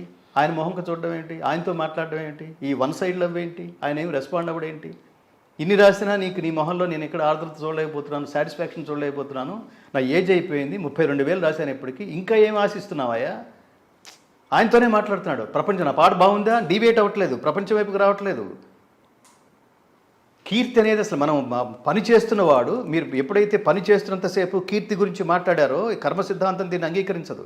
కర్మణ్యేవాధికారస్తే మా ఫలేషు కదాచన మా కర్మ ఫలహేతుర్భూ మాతే సంగోస్తు అకర్మణి. డ్యూటీ మీదే కాన్సన్ట్రేట్ చేయి. ఫలితం మీద ఎప్పుడైతే దృష్టి పెట్టావో నీ పని నుంచి డీవియేట్ అవుతున్నట్టు లెక్క. డీవియేట్ ఎప్పుడైతే అవుతున్నావో పని మీద కాన్సన్ట్రేషన్ పోయినట్టు లెక్క. పని మీద కాన్సన్ట్రేషన్ ఎప్పుడైతే పోయావో 100% results you cannot get back అని లెక్క. అంతే. ఎంత లాజికల్గా ఉంటుంది ఇది. సో అందుకని అసలు కీర్తి గురించి ఆలోచించకు. పనిలో ఎంత, నేను 9 సంవత్సరాల కీర్తి గురించి ఆలోచిస్తూనే చేస్తాను, మరి నాకేమిటని ఆలోచిస్తే మరి అంటే అదే నేను ఆ ప్రశ్న అడగడానికి కారణం ఏంటంటే, శాస్త్రీయ సంగీత కచేరీ లేదు ఒక సభ నిర్వహించి ఉంటే మహానుభావులు ఎస్పి బాలసుబ్రహ్మణ్యం గారు, వారికి అదనంగా మన మనసుల్లో ఏ స్థానం దక్కేదని మీరు భావిస్తున్నారు? అంటే వారు చేయలేదని ఆ సమయంలో నేను చాలా ఆవేదనతో మాట్లాడాను అని అన్నారు కాబట్టి, ఆ సందర్భంలో అది లౌకికపరమైన కీర్తి కదా. ఆయన పాటలన్నీ ఒకే భక్తితో, ఒకే ఆర్ద్రతతో, ఒకే ప్రేమ ఇష్టంతో పాడారు. అది మాస్ పాట బీట్ అయినా శివాష్టకం అయినా. కాబట్టి ఈ శాస్త్రీయ సంగీతం ఆయనకు అదనంగా చేరి ఉంటే అది ఎవరి కోసం అని అడుగుతున్నాను. అంటే నేను తెలుసుకునే ప్రయత్నం అది శాస్త్రీయ సంగీతం అనేది అది నిజానికి ఏంటంటే అది వృద్ధాప్యలో రావాల్సిన ఆలోచన కాదు. అది బిగినింగ్ డేసే. ఆ చరిత్ర వేరుగా ఉండేది. దానికి రూపాయి వస్తుంది. సో వాట్ అండి అసలు ఇవి అసలు డిస్కషన్కి అందుబాటులో ఉంటాయి. మీ పర్సనల్ సాటిస్ఫాక్షన్ అంటాం, మీరు నేను విశ్లేషించలేము. ఇప్పుడు మీరు ఒక ఆర్ద్రంగా ఒక పాట పాడారు, దాన్ని డబ్బు కోసం ఆశిస్తే ఈ పాటలు మీరు సెలెక్ట్ చేసుకోకూడదు. డబ్బు కోసం చాలా పిచ్చి పాటలు ఉన్నాయి కదా. అలాగే టీవీల్లో ఇవాళ సోషల్ మీడియాలో ఇవాళ ప్రపంచాన్ని సర్వనాశనం చేసే ఆలోచనల వైపుకి తీసుకెళ్తుంది సోషల్ మీడియాలో చెత్తా చెదారాలు. వాళ్ళు ఎంత ఎంత ఎంత ఎంత విప్పుకుంటే అంత లైక్స్ అనుకోండి. ఎన్ని బూతులు మాట్లాడితే స్త్రీలు కూడా అంత విపరీతంగా తెల్లారిసరికి కోట్ల మంది చూసేస్తున్నారు అనుకోండి. ఆ మార్గంలోకి వెళ్ళిపోతారా? మీరు నేను వెళ్ళిపోతామా? ఇప్పుడు కీర్తి గురించి మాట్లాడండి. దేని కీర్తి అది? ఆ కీర్తి మార్గంలో వెళ్ళే వాళ్ళకి 25 మందే చూస్తారు. వాడు అందులో విపరీత విశేషమైన ఆనందం ఉంటుంది. నేను వెళ్ళకపోవడానికి కారణం నాకు రుచించదు. అదే చెప్పేది. అది నేను అంటుంది వ్యక్తిగత ఈ కీర్తి అనేది వ్యక్తిగత సంస్కారం మీద ఆధారపడి ఉంటుంది, వ్యక్తిగత అభిరుచి మీద ఆధారపడి ఉంటుంది. నేను ఈ మార్గంలోనే వెళ్తాను, ఈ మార్గంలో నాకు కీర్తి 5% వచ్చిందా ఓకే, 100% వచ్చిందా ఓకే. ఈ కీర్తి 5%కి 100% ఆ రెండు మీ చేతిలో లేవంటున్నా. ఇవాళ నేను భగవద్గీత రిలీజ్ చేస్తే 25 మందే విన్నారంటే అది ఫెయిల్ అయిందని కాదు అర్థం. అది అంటే ఒక పర్టికులర్ సమయంలో ఒక మహాద్భుతమై విశ్వరూపమై ప్రపంచాన్ని అల్లుకుంటుంది. దానికి వాళ్ళు ఫౌండేషన్ వేసామని అర్థం. మీకు ఒక విషయం చెప్పనా, మీకు ఈ ప్రపంచానికి ఈజీగా అర్థం కావడం కోసం అన్నమయ్య కీర్తనలు రాసి ఎంతకాలం అయింది? ఆయన 500 సంవత్సరాల క్రితం కదా. 500 సంవత్సరాల క్రితం ఆయన అన్నమయ్య కీర్తనలు రాసినప్పుడు మీరు ఈ రోజులతో కంపేర్ చేయండి. ఇప్పుడు అన్నమయ్య కీర్తనలకు ఉన్న విశేషమైన ఆదరణ ఆ రోజు ఆయన కీర్తనలు రాసినప్పుడు ఉందా? 0 కూడా లేదు. 1% కూడా లేదు. అలాగే త్యాగరాజస్వామి ఆయన కీర్తనలు పాడుతూ ఆయన అదే తాదాత్మ్య స్థితిలో ఉంటే వాళ్ళ అన్నగారే కదా విగ్రహాలు తీసుకెళ్ళి నదిలో పడేసి కొంప గురించి ఆలోచించకుండా దేవుడు దేవుడు దేవుడు అని ఆలోచిస్తామేంట్రా, యూజ్లెస్ ఫెలో అని తిట్టాడు కదా ఆయన్ని. కానీ ఎప్పుడు ఏ యుగంలో పాడుతున్నాం మనం, ఏ కాలంలో పాడుతున్నాం అంటే దానికంటూ ఒక కాలం వస్తుంది. అది ఇప్పుడు లైబ్రరీ ఎడిషన్గా మీరు పెట్టారు. నిఘంటు గుర్తుపెట్టుకోండి, నిఘంటు మన అలమారలోనే ఉంటుంది, రోజు చదవం అది. ఒక్కసారి ఎప్పుడో మనకి ఒక పదానికి అర్థం దొరికింది, అప్పుడు దాని దగ్గరికి వెళ్తాం. దానికోసం మీరు you have to give your contribution to the people. So మీరు అనేది ఏమిటి, మీరు సూచించేది ఏమిటంటే దానికి పునాది లోపల అంతర్ముఖం ఏదైతే ఉందో మన పునాది ఏర్పడాలంటే సరైన రుచి అభిరుచి తెలియడానికి దానికి ఎన్నో విషయాలు ధర్మంతో ముడిపడి ఉన్నాయి అంటున్నారు. ఇంతసేపు మనం సంభాషించింది అంతే అంతే అంతే అంతే అంతే అంతే. రెండోది ఏంటంటే నిరంతరం ఆలోచించండి, ఒక పని చేయండి, సిన్సియర్గా చేయండి, లోక ప్రయోజనం కోసం చేయండి, ఆత్మానందం కోసం చేయండి, డబ్బుల కోసం చేయకండి, క్రెడిట్స్ కోసం చేయకండి, కీర్తుల కోసం చేయకండి, ధనార్జన కోసమే చేయకండి, మీరుగానే బతకండి. సమాజం ఎన్ని రకాల చిల్లర మల్లరగా తిరుగుతున్నా అసలు వీడు ఒక క్యారెక్టర్తో వెళ్తున్నాడు రా వీడు అని అనిపించేట్టు చేయండి. ఇప్పుడు కొంతమంది మన ఎదుర్కొన్న లౌకికంగా కొంతమంది ఇప్పుడు జస్టిస్ నాగమారుతి శర్మ అనే ఒక మహానుభావుడు ఉన్నాడండి. ఉదాహరణకు చెప్తున్నాను, నాగమారుతి శర్మ. ఆయన సిబిఐ కోర్టు స్పెషల్ జడ్జి. ఆయన మనం మాట్లాడుతుంటే రామ రామ రామ రామ రామ బాగున్నారు స్వప్న గారు, రామ రామ రామ రామ రామ రామ రామ మీతో మాట్లాడుతున్నప్పుడు అంతర్వాహినిలాగా మధ్యలో రామనామస్మరణ జరుగుతుంటుంది.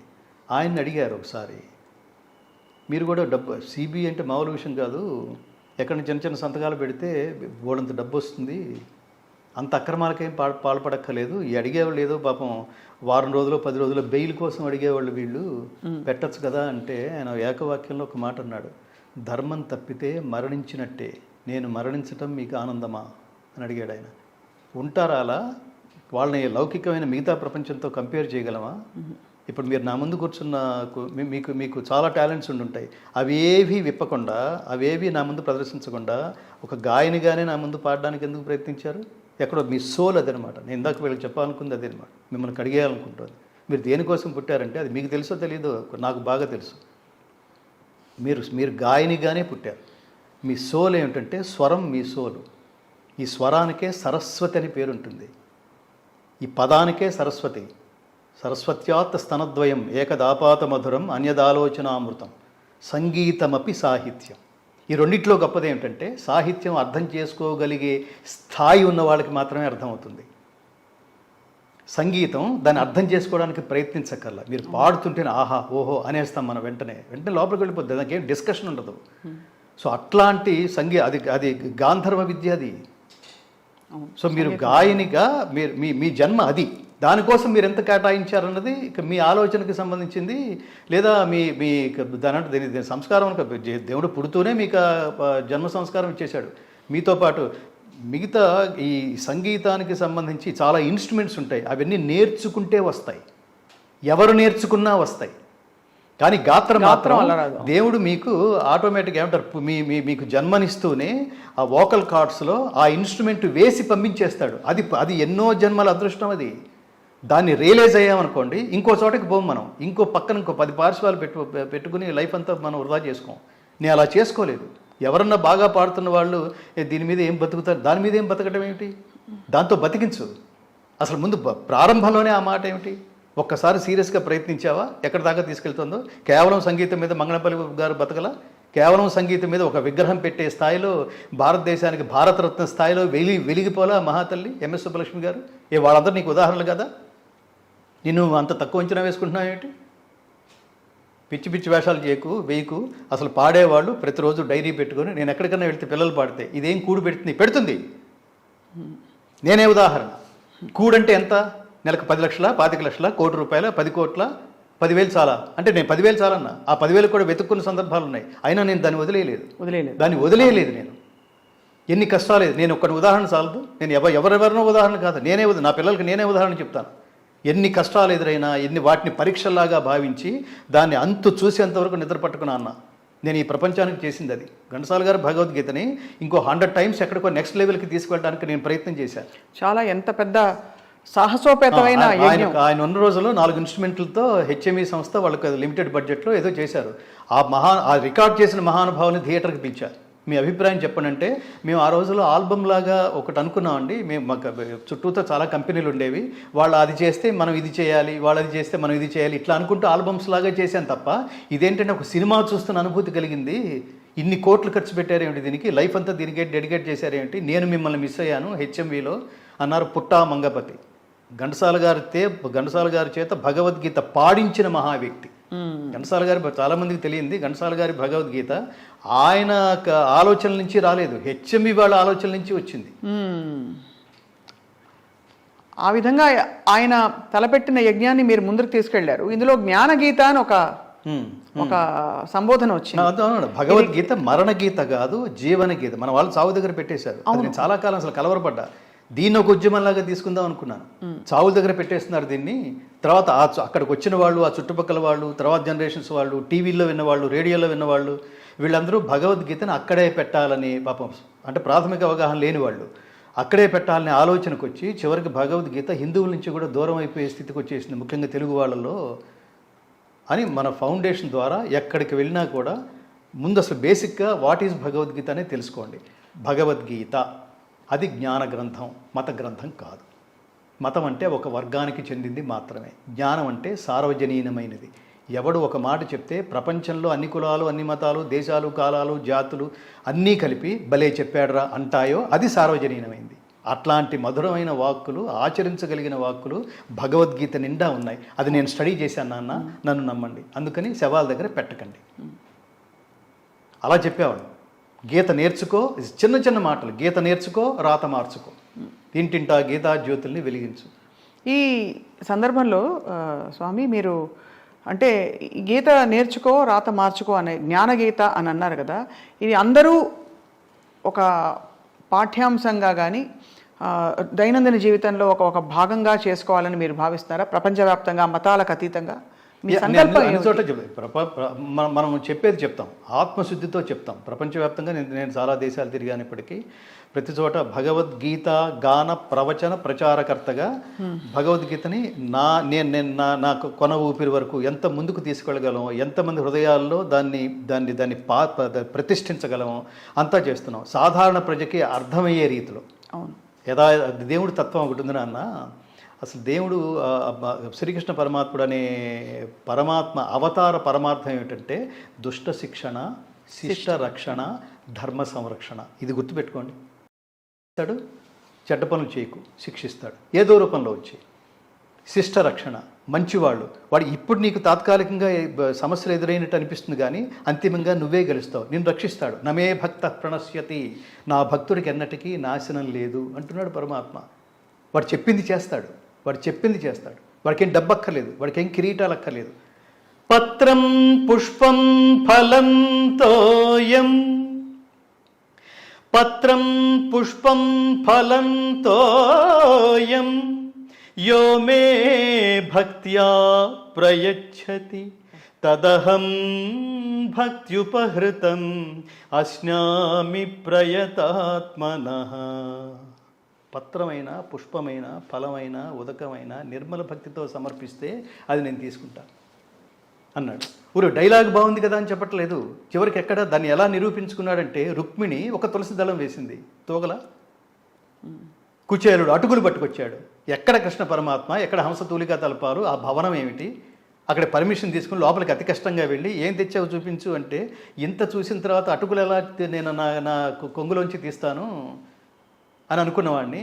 కృష్ణుడు వాడు వెంటపడి మరి నువ్వు ఏదో నాకు తెచ్చావు, దాస్తున్నావు నువ్వు దొంగ అని చెప్పి వాడి దగ్గర బలవంతంగా లాక్కుని తినేయలేదు. ప్రేమ. సో అట్లా ఆ ప్రేమకి భక్తికి లొంగిపోయేవాడు పరమాత్మ. సో అతను చాలా సింపుల్ క్యారెక్టర్ అండి. ఇప్పుడు చాలామందికి ఉన్నవాళ్ళ ఇళ్లలో ఉట్టి కొట్టి ఫ్రెండ్స్ అందరినీ తీసుకుపోయిన శ్రీకృష్ణ పరమాత్మ తనతో ఉన్న పేద పిల్లలందరినీ తీసుకెళ్ళి ఉన్నవాళ్ళలోకి జొరపడి ఉట్టి కొట్టి వెన్న దొంగనే పేరు తెచ్చుకుని ఉట్టి కొట్టి ఆ వెన్నంతా అందరికీ పంచిపెట్టి అదంతా ఆ నెపమంతా తన మీద, ఆ దొంగతనం తన మీద వేసుకోవటం కోసం కాస్త తన మూతికి కూడా రాసుకున్న నిజమైన సోషలిస్టు శ్రీకృష్ణ పరమాత్మ. అందరూ బాగుండాలని. మీరు ఇందాక ఒక గొప్ప మాట, గొప్ప శ్లోకం గుర్తించారు చూడండి. అద్వేష్ట సర్వభూతానాం మైత్రః కరుణ ఏవ చ నిర్మమో నిరహంకారః సమదుఃఖ సుఖః క్షమీ సంతుష్టః సతతం యోగి యతాత్మా దృఢనిశ్చయః మయ్యర్పితమనో బుద్ధిః యో మద్భక్తః స మే ప్రియః. కృష్ణ పరమాత్మ సిద్ధాంతం ఏంటంటే వాడిని తెలుసుకోండి. లాజికల్గా దుష్టుడు ఎవడన్నా ఉంటే వాడిని ఊరుకోను, నేను వాడిని శిక్షిస్తాను అని అంటే, ఇంకో మతంలో చూసాం, పలానా వాడు పాపులను రక్షించును. పాపులను రక్షిస్తే ఇంకా పోలీస్ డిపార్ట్మెంట్ ఎందుకు? పాపం చేసిన ప్రతి వాడిని రక్షించుకుంటూ పోతే తప్పు చేయకు, శిక్ష రెడీగా ఉంటుంది అని అన్నవాడు అది కదా సిద్ధాంతం అంటే. ఆశ్రిత పక్షపాతి అని కాదా? ఆశ్రితం అంటే ఏంటి? ఎవడు పడితే వాడిని దగ్గర తీసుకుంటాడని కాదు. ఆశ్రితం అంటే ధర్మపక్షపాతి అని అర్థం. పరమాత్మని ఆశ్రయించే ధర్మాత్ముడు ఎవడైతే ఉంటాడో వాడు నిజమైన భక్తుడిగా పరమాత్మ భావిస్తాడు. వాడికి నాశనం లేదు. నమే భక్త ప్రణశ్యతి అంటే అదే అర్థం. వాడు దొంగతనాలు చేసి గాళ్ళు పట్టుకుని నువ్వే నాకు దిక్కంటే రెండరా మొత్తం ఈ జాతి అంతా రెండరా అని కావలించుకుంటారని కాదు అర్థం. సో అది ఆశ్రిత పక్షపాతి అంటే అదే అర్థం. మరి మనిషికి తప్పులు ప్రతి మనిషి చేస్తారు కదా స్వామి, మనిషికి మోక్షం ఎక్కడ అంటే చివరగా మోక్షం అంటే మనిషికి తనకు తాను తెలుసుకోవడమా? భగవంతుడిని నిజంగా ఆశ్రయించి ఇక ఏ జన్మలో ఎప్పుడు నా ఎరుకలో నేను ఎప్పుడు ఇటువంటిది చేయనని నంపలేసుకోవడమా ఏమిటి? మోక్షం అంటే అర్థం ఏంటంటే ఊరికే వచ్చేది, ఒక జన్మలో వచ్చేసేది. తెలుసో తెలియకో చాలా తప్పులు చేస్తావు. ఇది తప్పని నువ్వు తెలుసుకున్న తర్వాత ఆ తప్పు నువ్వు తిరిగి దాన్ని రిపీట్ చేయకుండా ఉంటూ అలాంటి జీవన విధానం మనం గడుపుతూ అలా జన్మలెత్తుతూ చివరికి పూర్తిగా పరమాత్ముడే సర్వమని భావించి, గీతలో ఒక మాట అంటాడు, చాలా గొప్ప మాట, బహూనాం జన్మనామంతే జ్ఞానవాన్ మాం ప్రపద్యతే వాసుదేవ సర్వమితి సమహాత్మా సుదుర్లభః అంతకాలే చ మామేవా స్మరన్ ముక్త్వా కలేబరం యః ప్రయాతి సమద్భావం యాతి నాస్త్యత్ర సంశయః.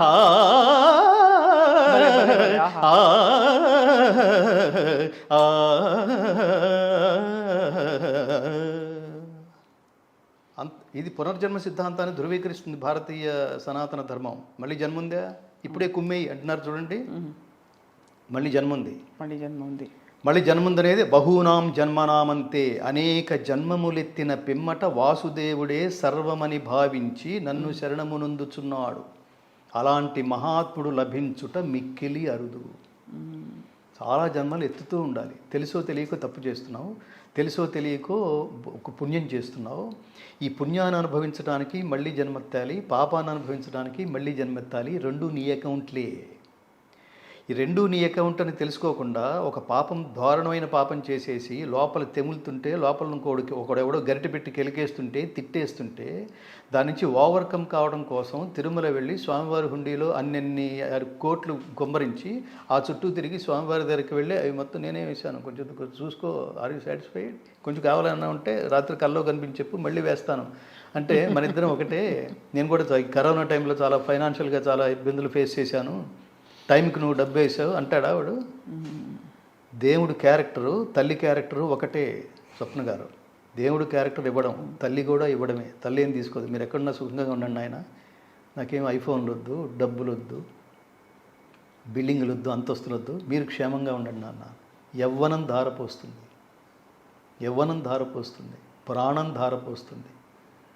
దేవుడు ప్రత్యక్షమైతే నీకేం కావాలని దేవుడు అడిగే మొదటి మాట నీకేం కావాలని అడుగుతాడు. కానీ చాలా కష్టపడి ప్రత్యక్షమయ్యాను, నాకు ఇంత ఇస్తే నీకు ఏమంటారు, నువ్వు కోరినవన్నీ తీరుస్తాను, అందులో వాటా అడగడు.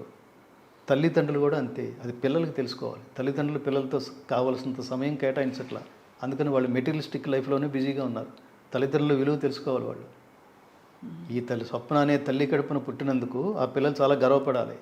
సంగీత సరస్వతి వారి విలువ నాకు తెలుసు. నేను అందుకని మాట్లాడుతున్నా, మిమ్మల్ని ఏదో భజన చేయడానికి మాట్లాడలేదు. అయ్యో స్వామి. వాటి మామూలు విలువ, వాళ్ళ మధ్యలో ఉంటున్నాం, మామూలు విలువ అది. ఆ విలువ తెలుసుకోవద్దు నువ్వు.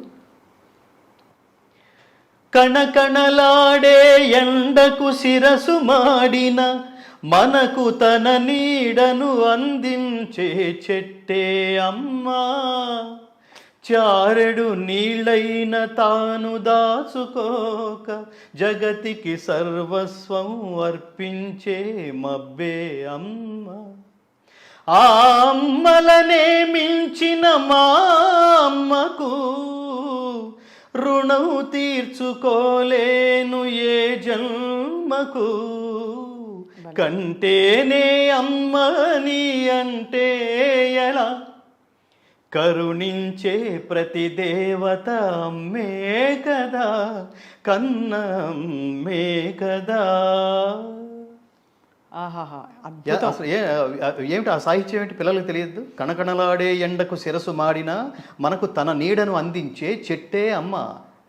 అమ్మ అంటే అర్థం ఏమిటంటే ఇస్తుంది, తీసుకోదు. అలా ఒక్క చుక్క కూడా తను దాచుకోని మబ్బు అమ్మ కదూ వర్షం రూపంలో మనకు అందిస్తోంది. ఎండలో నిలబడి నేను మలమల మాడిపోతుంటే వీళ్ళకేంటి చల్లగాలి ఇవ్వటం అనేది, కింద విశ్రాంతి తీసుకోవడానికి వచ్చిన వాడిని లాగి కొమ్మతో కొట్టద్దు, చేయట్లేదు ప్రకృతి అట్లా. నిజం.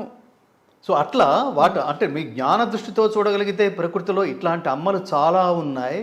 నారాయణ రెడ్డి గారి రచన అది. ఏమి కవులు ఏంటండి, ఈ భావ సంస్కారం మన నెక్స్ట్ జనరేషన్కి ఉండద్దండి? వాడికి baa baa black sheep have you any wool దగ్గర బొచ్చు దగ్గర అయిపోయారు పిల్లలు. అంటే దాని అర్థం ఏంటంటే you are not spending your valuable time with your most valuable kids. మీరు అలా వాళ్ళని కనుక అలా పెంచారనుకోండి మన పిల్లల్ని, వాడు కొంతమందిని ఇదే ప్రభావితం చేస్తాడు. అవును, దుర్మార్గుడి ఐడియాలజీ సమాజంలోకి వాళ్ళు ఇంటర్వ్యూలు చేయడం ద్వారా సమాజంలోకి ప్రసరిస్తోంది అనుకోండి, మానసిక దుర్బలు దాన్ని ఇన్స్పైర్ అయిన వాడు 100 మందిని ఇలాంటి వాడిని తయారు చేస్తారు. వాడికి ఫైనల్గా వాడి చివరికి అంత్యకాలంలో వాడు రియలైజ్ అవుతాడు. అప్పటికి వాడి జీవితం నాశనం చేసుకున్నాడు, ప్రపంచాన్ని కూడా నాశనం చేసేసాడు. అందుకని మంచి వాళ్ళని, మంచి వాంగ్మయం, మంచి సంగీతం ఎప్పుడు మంచిదే. మంచి పాటను ఎందుకంటామంటే దాంతో సాహిత్యం కలవటం వల్ల అది వ్యాంప్ పాట, ఐటమ్ సాంగు, లేకపోతే మంచి సాంగు, క్లాసికల్ సాంగు ఇలా మాట్లాడుతున్నాం మనం. దాంతో కలవటం వల్ల ఇవన్నీ పిల్లలకి చేరాలి. ఏది నేను ఘంటసాల గారి పాటల్లో ఏముందంటే చెప్తాను.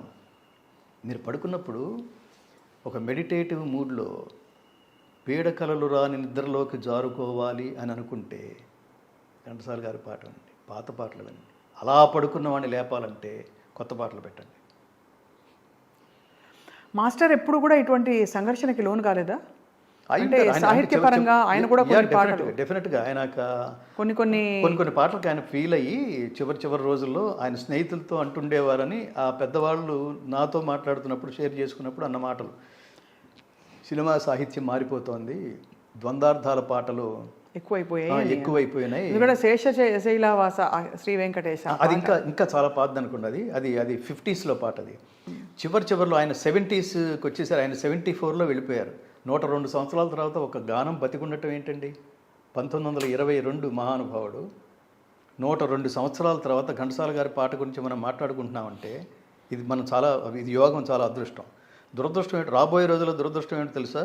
ఘంటసాల గారి పాట ఉండదు, ఇప్పటికే లేదు, ఇప్పటికే ఎవరు పాడుకోవట్లేదు. మీరు పెళ్ళిళ్ళలో చూడండి, ఒక ఘంటసాల గారి పాట వినపడితే ఒట్టు నేను చెవులకి ఎక్కిరించుకుని వింటుంటాను. టీవీలో పాత పాటలని అప్పుడప్పుడు వేస్తుంటారు. ఆ జనరేషన్ ఎంతకాలం ఉంటుందో తర్వాత ఏమిటో తెలియదు. స్టేజ్ షోస్లో ఘంటసాల గారి పాట వినపడుతుంది ఎక్కడన్నా? ఎప్పుడూ అకేషనల్గా కాదు, రెగ్యులర్గా వినపడాలి కదా. అవి విలువలు అంటున్నా. ఆ పాటల్లో ఏముందంటే సంగీతంతో పాటు సాహితీ విలువలు. అవును. అందమే ఆనందం, ఆనందమే జీవితమకరందం, అందమే ఆనందం. పడమట సంధ్యారాగం, కుడియడమల కుసుమ పరాగం. పడమట సంధ్యారాగం, కుడియడమల కుసుమ పరాగం. ఒడిలో చెలిమోహన రాగం, జీవితమే మధురానురాగం, జీవితమే మధురానురాగం, అందమే ఆనందం. పాడుతుంటే ఏంటి అది మనమే కాదు, పాట వచ్చిన ఎవరు పాడినా ఇదే అనుభూతి కలగదు. అనుభూతి సార్వజనీనమైంది కదా. దాన్ని జనాల్లో నుంచి దూరం చేసేసి కుదిపే పాటలు ఇప్పుడు కూడా పాటలు పూర్తిగా తీసేసేట్టుగా ఉండవు, కానీ మ్యాజికల్గా ఉంటాయి. ఆ కాసేపటికి ఎవరో మహానుభావుడు హాల్ టైం హిట్స్ అంటుంటాడు ఆయన. హాల్లో ఉన్నంత వరకే అది బాగుంటాయి, లేదా 100 రోజులు 200 రోజులు ఎక్స్పైర్.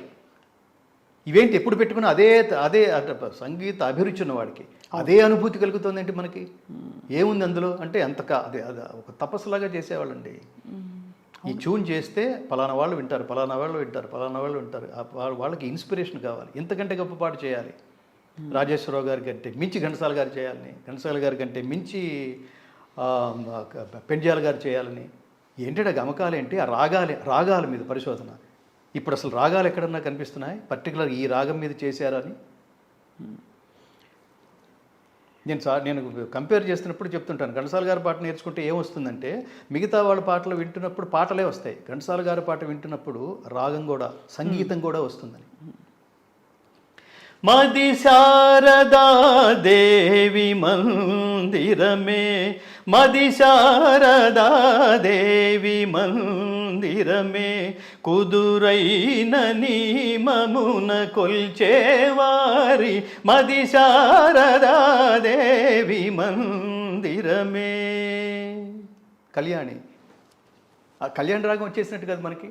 ఇప్పుడు కూడా అక్కడక్కడ వస్తున్నాయి కదా స్వామి పాటలు అలాంటివి. అక్కడక్కడ ఏమిటి అది చెప్పేది అంటే మనకి ఆ సందర్భం కథకి అవసరం. నేను క్లాసికల్తో కంపేర్ చేయట్లేదు, మీరు మామూలుగా పాట ఇందాక నను భావది అలిగితివ సఖి ప్రియ, మీరు రాగం బేసుడుతో వస్తున్న పాటలు అసలు అత్యంత అరుదనమాట. కారణం ఏంటంటే రాగాల మీద పరిశోధన కానీ రాగజ్ఞులైన సంగీత దర్శకులు కానీ అరుదుగా ఎక్కడో కీరవాణి గారు అలాంటి వాళ్ళని తీసేయండి, అట్లాంటి వాళ్ళు చాలా అరుదుగా ఉండటం వల్ల మీకు సామజవర గమనాలు నచ్చవు.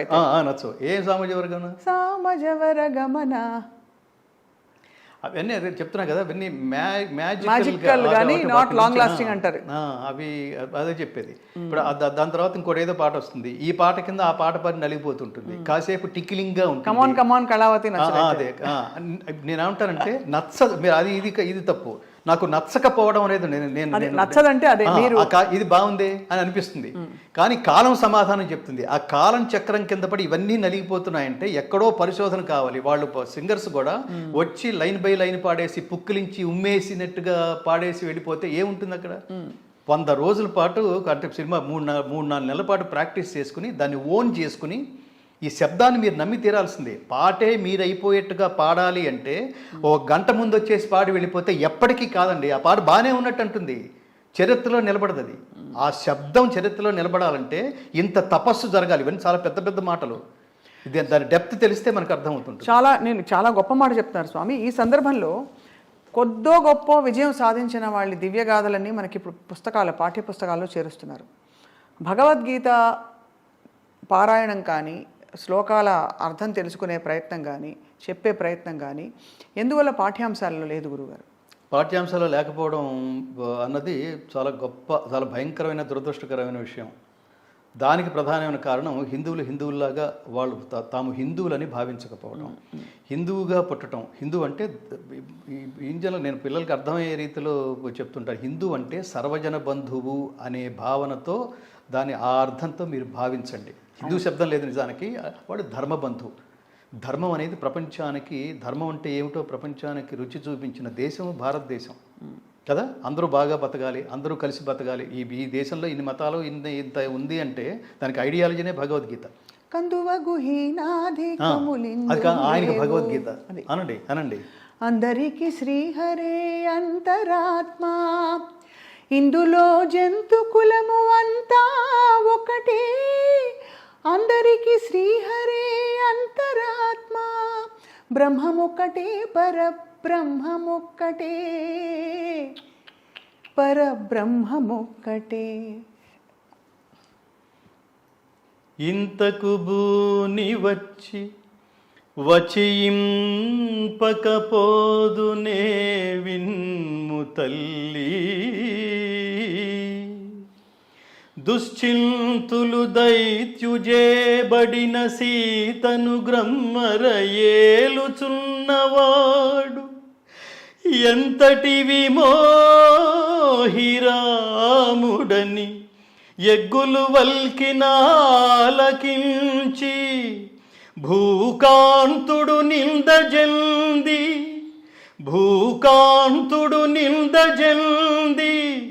నిన్ను కానల లోపల దించి రమ్మనెన్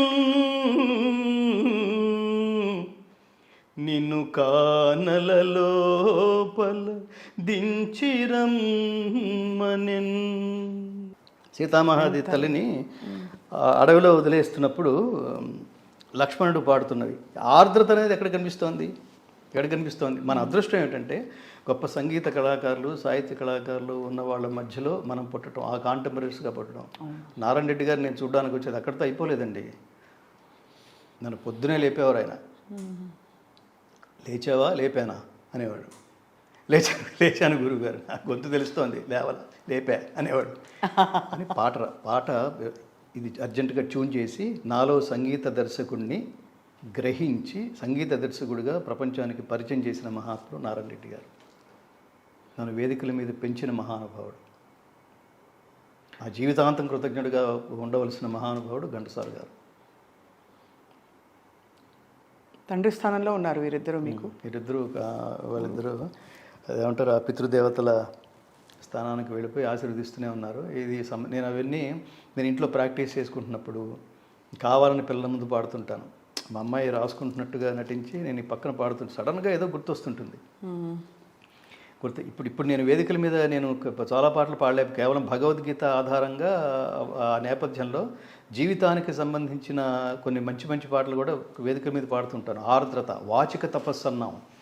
వాచిక తపస్సు నేను ఇంటర్వ్యూలు చేసేవాళ్ళు కూడా సూచనలు ఇస్తుంటాను. వాళ్ళ ద్వారా మీరు ప్రపంచానికి ఏం చెప్పించాలనే లక్ష్యంతో బయలుదేరారు.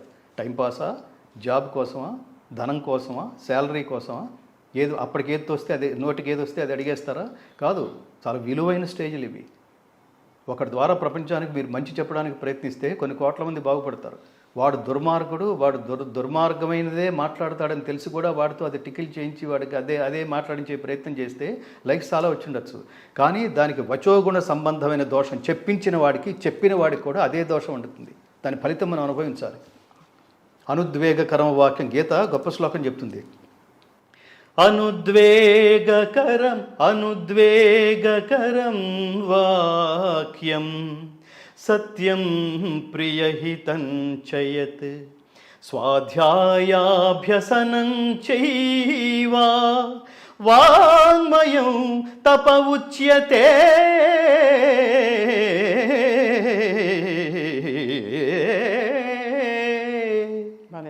ఎంత ఇతరుల మనస్సులో నొప్పింపనిది సత్యము, ప్రియము, హితము అయిన భాషణము, వేదాధ్యయనమనర్చుట, వాచిక తపస్సు అని చెప్పబడును. ఆ నోట్లోంచి అవే రావాలి. ఎందుకు రావాలి? కందువగు హీనాధికమిందులేవు అందరికీ శ్రీహరే అంతరాత్మ అని పలికిన నాల్క అది చాలా విలువైంది. ఇతర నాలుకల కంటే చాలా విలువైంది. ఈ నాలుకతోనే అది మాట్లాడేస్తానంటే నేను అదే చెప్తుంటాను. పలానా వాడికి పద్మశ్రీ వచ్చింది అన్నాడు అనుకో, ఆ పద్మశ్రీ వచ్చిన వాడి పాటల్లో బూతు పాటలు కూడా ఉన్నాయి కదా అని అడుగుతా, వాడు సైలెంట్ అయిపోయాడు. ఆవిడ వరకు భారతరత్న వచ్చింది అన్నారు, ఆ భారతరత్న మొత్తం భక్తే, కరెక్ట్. ఆ సాహిత్యం అద్భుతం, కరెక్ట్. అందుకని నీ జల్లెడి పట్టినా కూడా ఇంకెక్కడ దోషం అనేది కనపడకూడదు. కాదు స్వామి, అలా జల్లెడి పెట్టుకుంటూ పోతే మన ప్రపంచం చిన్నదైపోతుంది కదా. అవనివ్వండి, ఏ ధర్మం ఎందుకు మీరు అసంతృప్తి అంటే వ్యక్తిగతంగా కాదు, నేను మళ్ళీ నేనే ఉదాహరణ తల్లి, బంగారు తల్లి, నేనే ఉదాహరణ. చిన్నదైపోతే ఏమిటది అంటే మనదంటే వ్యక్తిగతంగా కాదు, నాట్ ఫర్ సోషలైజింగ్ స్వామి. బట్ నేను అనేది అసలు ప్రపంచంలో జల్లెడ పడుతూ మనం అలా పోతే తాత్విక దృక్పథం అది పాడేవాళ్ళు ఎవరు అంటే ఇలాగే అనుకో. నేను అందరూ మంచి పాటలే, మళ్ళీ అందులోకి వెళ్తున్నాం. అసలు ఓకే అర్థమైంది. అయితే ఒకటే తమరి సంకల్పం అంటే ఈ యజ్ఞం ఇప్పుడు ఒక అద్భుతమైన స్థాయికి వచ్చింది భగవద్గీత ఫౌండేషన్ ద్వారా. మీ సంకల్పం ఏంటి? భగవత్ సంకల్పం ఏంటి మీ ద్వారా నెరవేరబోయేది? నా ద్వారా భగవత్ సంకల్పం ఏమిటో తెలియదు నాకు. మళ్ళీ నేనే ఇప్పుడు బయటికి వెళ్ళినప్పుడు నాకు వచ్చే ఫోన్స్ కానీ, ఆఫీస్కి నన్ను చూడడం కోసం వచ్చేవాళ్ళు కానీ, వాళ్ళలో కనిపించే ఆర్ద్రత కానీ, ఒకసారి సడన్గా ఫోన్ చేసి గురువుగారితో మాట్లాడాలనుకుంటున్నాం, ఎప్పుడు సమయం దొరుకుతుంది అంటే, నేనే గంగాధర శాస్త్రి నాయన అనగానే పొగిలి ఏడ్ చేసే సందర్భాలు ఇవన్నీ all that credit goes to Srikrishna పరమాత్మ.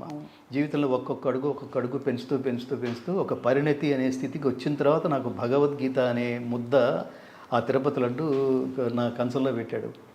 దాన్ని నేను సిన్సియర్గా త్రికరణ శుద్ధిగా 9 సంవత్సరాల ప్రయాణం, 9 కోట్ల రూపాయల ఖర్చు.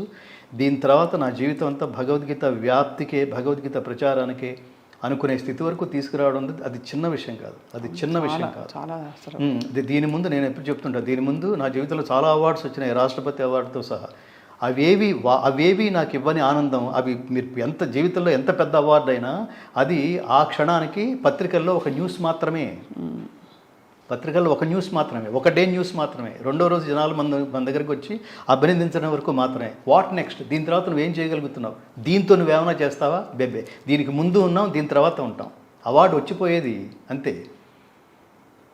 అయితే భగవద్గీత ఫౌండేషన్ ద్వారా దీన్ని విస్తృతమైన ప్రచారం కొనసాగాలని మనస్ఫూర్తిగా కోరుకుంటున్నా. నాకు ఆయుష్, ఆరోగ్యం, సంపద కూడా.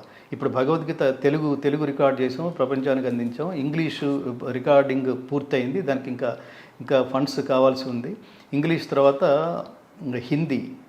ఇవన్నీ ఒక ఏమంటారు, ఒక రివ్యూ చేసుకుంటూ, ఒక సంకల్పాలు జనరేట్ చేసుకుంటూ ముందుకు వెళుతున్నాం. అదేంటంటే కృష్ణుడు పుట్టిన మధురకి ఈ సంపూర్ణ భగవద్గీత తీసుకువెళ్ళాలి. దాని మీద జరిగిన రీసెర్చ్ ఏంటంటే, మీరు ఏ దేవాలయానికైనా వెళ్ళండి, అక్కడ పాటలు వేస్తున్నారు లేదా కీర్తనలు వేస్తున్నారు. ఇవన్నీ మానవులు రాసినవే. కానీ దైవం ప్రపంచానికి మీరు ఎలా బతకాలో చెప్పిన దైవ సందేశం ఎక్కడ సంపూర్ణంగా రికార్డు కాబడలేదు, ప్రదర్శించట్లేదు. సో ఇది చూసి, ఇది అసలు శ్రీకృష్ణుడు పుట్టిన ప్లేస్లో సంపూర్ణ భగవద్గీత లేకపోవడం ఏమిటి, మధురలో లేకపోవడం ఏమిటి, ఆ దేవాలయంలో మోగాలి కదా. ఇది సంకల్పం, హిందీలో రికార్డ్ చేయాలి. దానికి మహానుభావులకి ఇట్లాంటివి విన్న తర్వాత అది మేము సపోర్ట్ చేస్తాం గురువుగారు అంటే ఇంతకంటే ఆనందం ఇంకోటి ఉండదు. అలాగే శ్రీకృష్ణ పరమాత్మ అవతారం చాలించిన తర్వాత కూడా ఆయన హృదయం శిల రూపంలో సజీవంగా ఇవాళకి భద్రంగా సజీవంగా ఉంది అని కోట్లాది మంది సనాతన ధర్మీయులు లేదా హిందువులు విశ్వసిస్తున్న దేవాలయం పూరీ జగన్నాథుడి దేవాలయం. అక్కడ ఒడియాలో రికార్డ్ చేసి ఆ దేవాలయానికి ఇవ్వాలి. అలాగే శ్రీకృష్ణుడు పరిపాలించిన గుజరాత్, పరిపాలించిన ద్వారకకి ఈ సంపూర్ణ భగవద్గీత చేయాలి, రికార్డ్ చేయాలి. ఏమిటి భగవద్గీత? మేము చాలా గర్వంగా చెప్పుకోగలం, ఆత్మశుద్ధిగా చెప్పుకోగలం. మనం చేసిన భగవద్గీత రికార్డింగ్ ప్రత్యేకత ఏంటంటే పాడేయలేదు స్వప్న గారు. మీరు కళ్ళు మూసుకుని వింటుంటే సాక్షాత్తు మీరే కురుక్షేత్రంలో శ్రీకృష్ణార్జున సంవాదాన్ని ప్రత్యక్షంగా వింటున్న అనుభూతి కలిగించే సౌండ్ టెక్నాలజీలో రికార్డ్ చేసాం. 9 సంవత్సరాల కాలంలో ఎన్ని టెక్నాలజీస్ మారిపోయి ఉంటాయి, ఎన్ని సాఫ్ట్వేర్స్ మారిపోయి ఉంటాయి, ఎన్ని ప్లగ్గిన్స్ మారిపోయి ఉంటాయి, ఎన్ని ఇన్స్ట్రుమెంట్స్ మారిపోయి ఉంటాయి. ఎప్పటికప్పుడు అవన్నీ కొంటూ మామూలు క్యాజువల్గా ఉన్న కృష్ణుడు అర్జునుడి స్థాయిలో ఉన్న కృష్ణుడు ఉపదేశానికి, విశ్వరూపం చూపించిన కృష్ణుడు ఉపదేశానికి గాత్రాల్లో తేడా ఉండాలి. అది టెక్నికల్గా మాత్రమే సాధ్యం. అది యద్యదాచరతి శ్రేష్ఠః తత్తదేవేతరో జనః సయత్ ప్రమాణం కురుతే లోకస్తదనువర్తతే.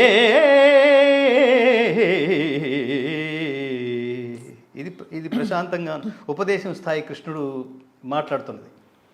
అదే విశ్వరూపం చూపించిన స్థాయి కృష్ణుడు మాట్లాడాలంటే అది ఈ గొంతు సరిపోదు. అది కాలోస్మి లోకక్షయకృత్ ప్రవృద్ధో లోకాన్ సమాహర్తుమిహ ప్రవృత్తః ఋతే పిత్వా న భవిష్యంతి సర్వే ఏవ స్థితాః ప్రత్యనీకేషు యోధాః తస్మాత్ త్వముత్తిష్ఠ యశో లభస్వ జిత్వా శత్రూన్ భుంక్ష్వ రాజ్యం సమృద్ధం మయైవైతే నిహతాః పూర్వమేవ నిమిత్తమాత్రం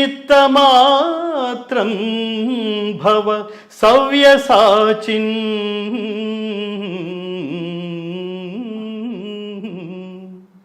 ఓ సవ్యసాచి, లెమ్ము, శత్రువులను జయించి కీర్తిని బడసి సర్వసమృద్ధమైన రాజ్యమును అనుభవించుము. వీరందరూ నాచే మునుపే సంహరింపబడిరి. నీవు నిమిత్త మాత్రుడవు కమ్ము. ఆటంలో చెప్తాడు. అది చెప్తున్నప్పుడు థియేటర్లో ఇప్పుడు చెప్పినవాడు పరమాత్మ అండి. మీరు ఒక్కటి గుర్తుపెట్టుకోవాల్సింది, ప్రపంచం అంతా గుర్తుపెట్టుకోవాల్సింది, ఇతర మత గ్రంథాలన్నీ మనుషుల చేత రచించబడినవి. భగవద్గీత తను పరమాత్మగా ప్రకటించుకున్న వాడి చేత, భలే ప్రకటించుకున్నావే అని మనకు డౌట్ వస్తుందని విశ్వరూపం చూపించి, ఇప్పుడు చూడు వీడు పరమాత్మ.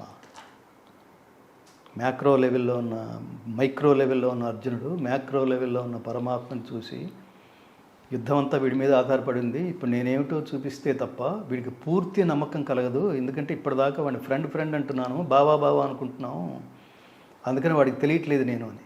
సహేతుకమైన ప్రపంచంలో సహేతుకమైన సార్వజనీయమైన స్ఫూర్తిదాయకమైన మంత్రయుక్తమైన గ్రంథం Bhagavad Gita. Don't lose to read that. అది చెప్తాను. నీకున్న అధికారం ఏమిటి అంటే 10 years రీసెర్చ్ తర్వాత ఆ ప్రాజెక్టులోకి దిగాము స్వప్న గారు. 150 మంది టెక్నీషియన్స్, స్కాలర్స్ అవిశ్రాంతంగా దీన్ని ఎలా ఉచ్చరించాలి, దీని పదచ్ఛేదం ఏమిటి, అంత కృష్ణుణ్ణి అంత పరమాత్మను చూసి, అంతకుముందు బావా అన్నానా, భుజమి చేసి ఉంటాను, రకరకాల జోకులు వేసి ఉంటాను, పిచ్చ వాగులేవో వాగి ఉంటాను, అవన్నీ మనసులో పెట్టుకుంటే అక్కడ కాళ్ళ మీద పడి ఏడుస్తున్నాడు అర్జునుడు.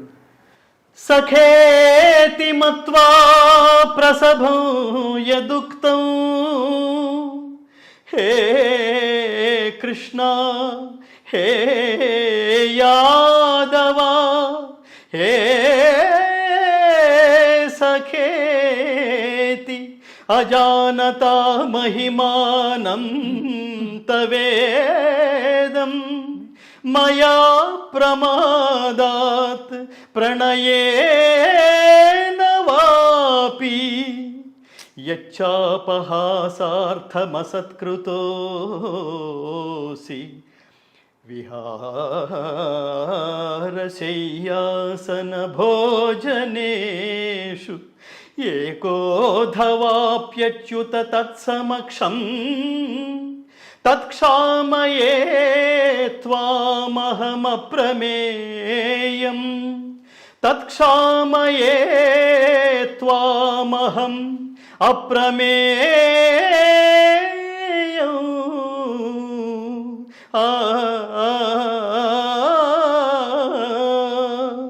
అచ్యుత, నీ మహిమను గుర్తింపజాలక నిన్ను నా సఖునిగా ఎంచి చనువు చేత ఓ కృష్ణ, ఓ యాదవ, ఓ మిత్రమా అని పొరపాటున అలక్ష్యముగా సంబోధించి యుంటిని. విహారశయ్యాసన భోజన సమయములలో గాని, ఏకాంతమున గాని, అన్యుల సమక్షమున గాని పరిహాసము కొరకు నిన్ను కించపరిచియున్నచో ఆ అపరాధములన్నింటినీ క్షమింపుము. ఓ అప్రమేయ, నా అపరాధములన్నింటినీ నీవు క్షమింపుము పరమాత్మ.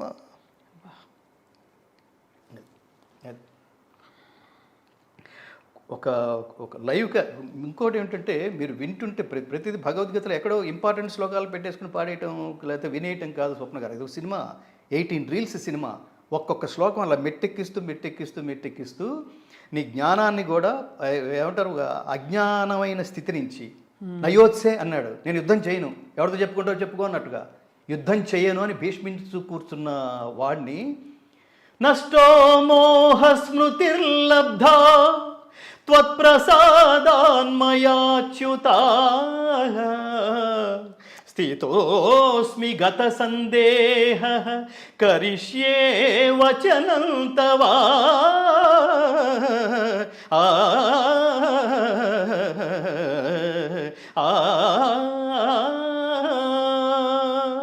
నాకు 3 పోయినాయి కృష్ణ పరమాత్మ. ఒకటి నష్టో మోహ, మోహం అజ్ఞానం పోయింది. నీ భగవద్గీత వినడం వల్ల నష్టో మోహ అజ్ఞానం పోయింది, జ్ఞానం లభించింది. స్థితోస్మి గత డౌట్స్ అన్నీ పోయినాయి.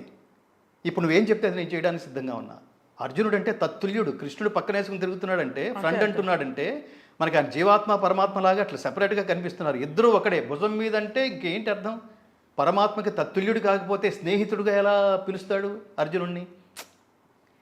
అలాంటి వాడిని ఇప్పుడు చెప్పు అంటే ఇకేంటి, ఏమైంది, నీకు అర్థమైందా అన్నాడు. అప్పుడు అన్నాడు అర్జునుడు, నష్టో మోహ స్మృతిర్లబ్ధ పరమాత్మ త్వత్ప్రసాదాన్మయాచ్యుత స్థితోస్మి గత సందేహ కరిష్యే వచనం తవ. నువ్వు ఏం చెప్తే అది ఇప్పుడు చేయడానికి సిద్ధంగా ఉన్నాను. మొట్టమొదటి అధ్యాయంలో ఏమన్నాడు? నయోత్సే, నేను యుద్ధం చెయ్యను అన్నవాడు ఈ బోధంతా విన్న తర్వాత ఎక్కడ యుద్ధం చేయాలో అక్కడ యుద్ధం చేయాలి, అక్కడ చేశాడు. అంటే దాని అర్థం ఏంటంటే భగవద్గీత ఖచ్చితంగా జ్ఞాన గ్రంథం.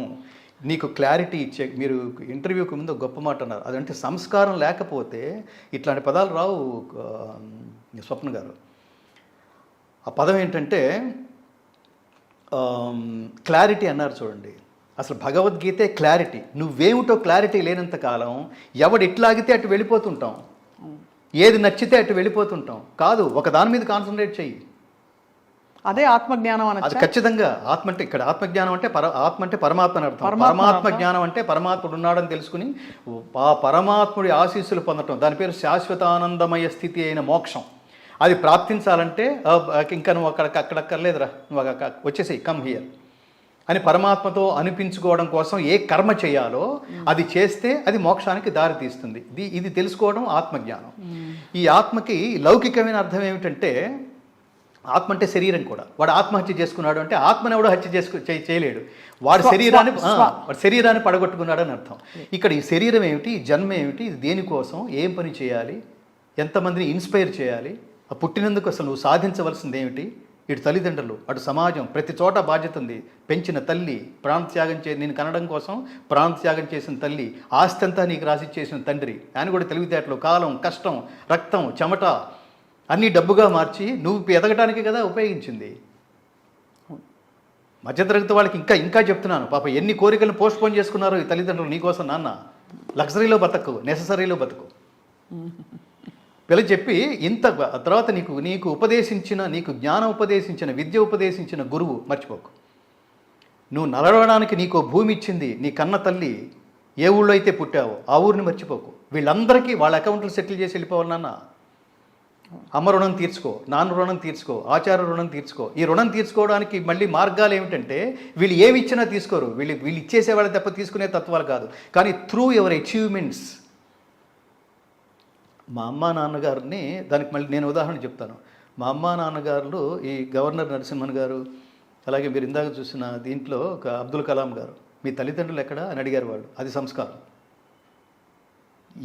ఇంతటి ప్రయత్నం చేసి తన గొంతుని ఇతరత్ర కోట్లు సంపాదించడానికి ఉపయోగించకుండా ఇంతటి గొప్ప గ్రంథాన్ని ప్రపంచానికి అందించి ఇన్స్పైర్ చేయడం కోసం తన జీవితాన్ని కేటాయించే సంస్కారం ఇచ్చిన మీకు ముందు నమస్కారం, తర్వాత గంగాధర శాస్త్రి గారికి అన్నారండి. ఇంతకంటే తల్లిదండ్రులు వాళ్ళు ఏడుస్తున్నారు అక్కడ, కళ్ళ నిండా నీళ్లు. ఇంతకంటే ఏమన్నా కావాలా? అబ్దుల్ కలాం గారితో వాళ్ళు ఫోటోలు దిగారు. ఆయన ఇద్దరు పక్కన తీసుకుని వాళ్ళతో ఫోటో ఇస్తున్నాడు ఆయన. ఇంతకంటే ఏమన్నా ఇవ్వగలవా? ఇది దేంతో మాదాపూర్లో 10 ఎకరాలు కొనిపెడితే ఆనందిస్తారా వాళ్ళు? ఇంతకంటే ఆనందం వస్తుందా? నేను ప్రతి బిడ్డకి అది చెప్తున్నాను, మీకు రెస్పాన్సిబిలిటీ ఉంది నాన్న.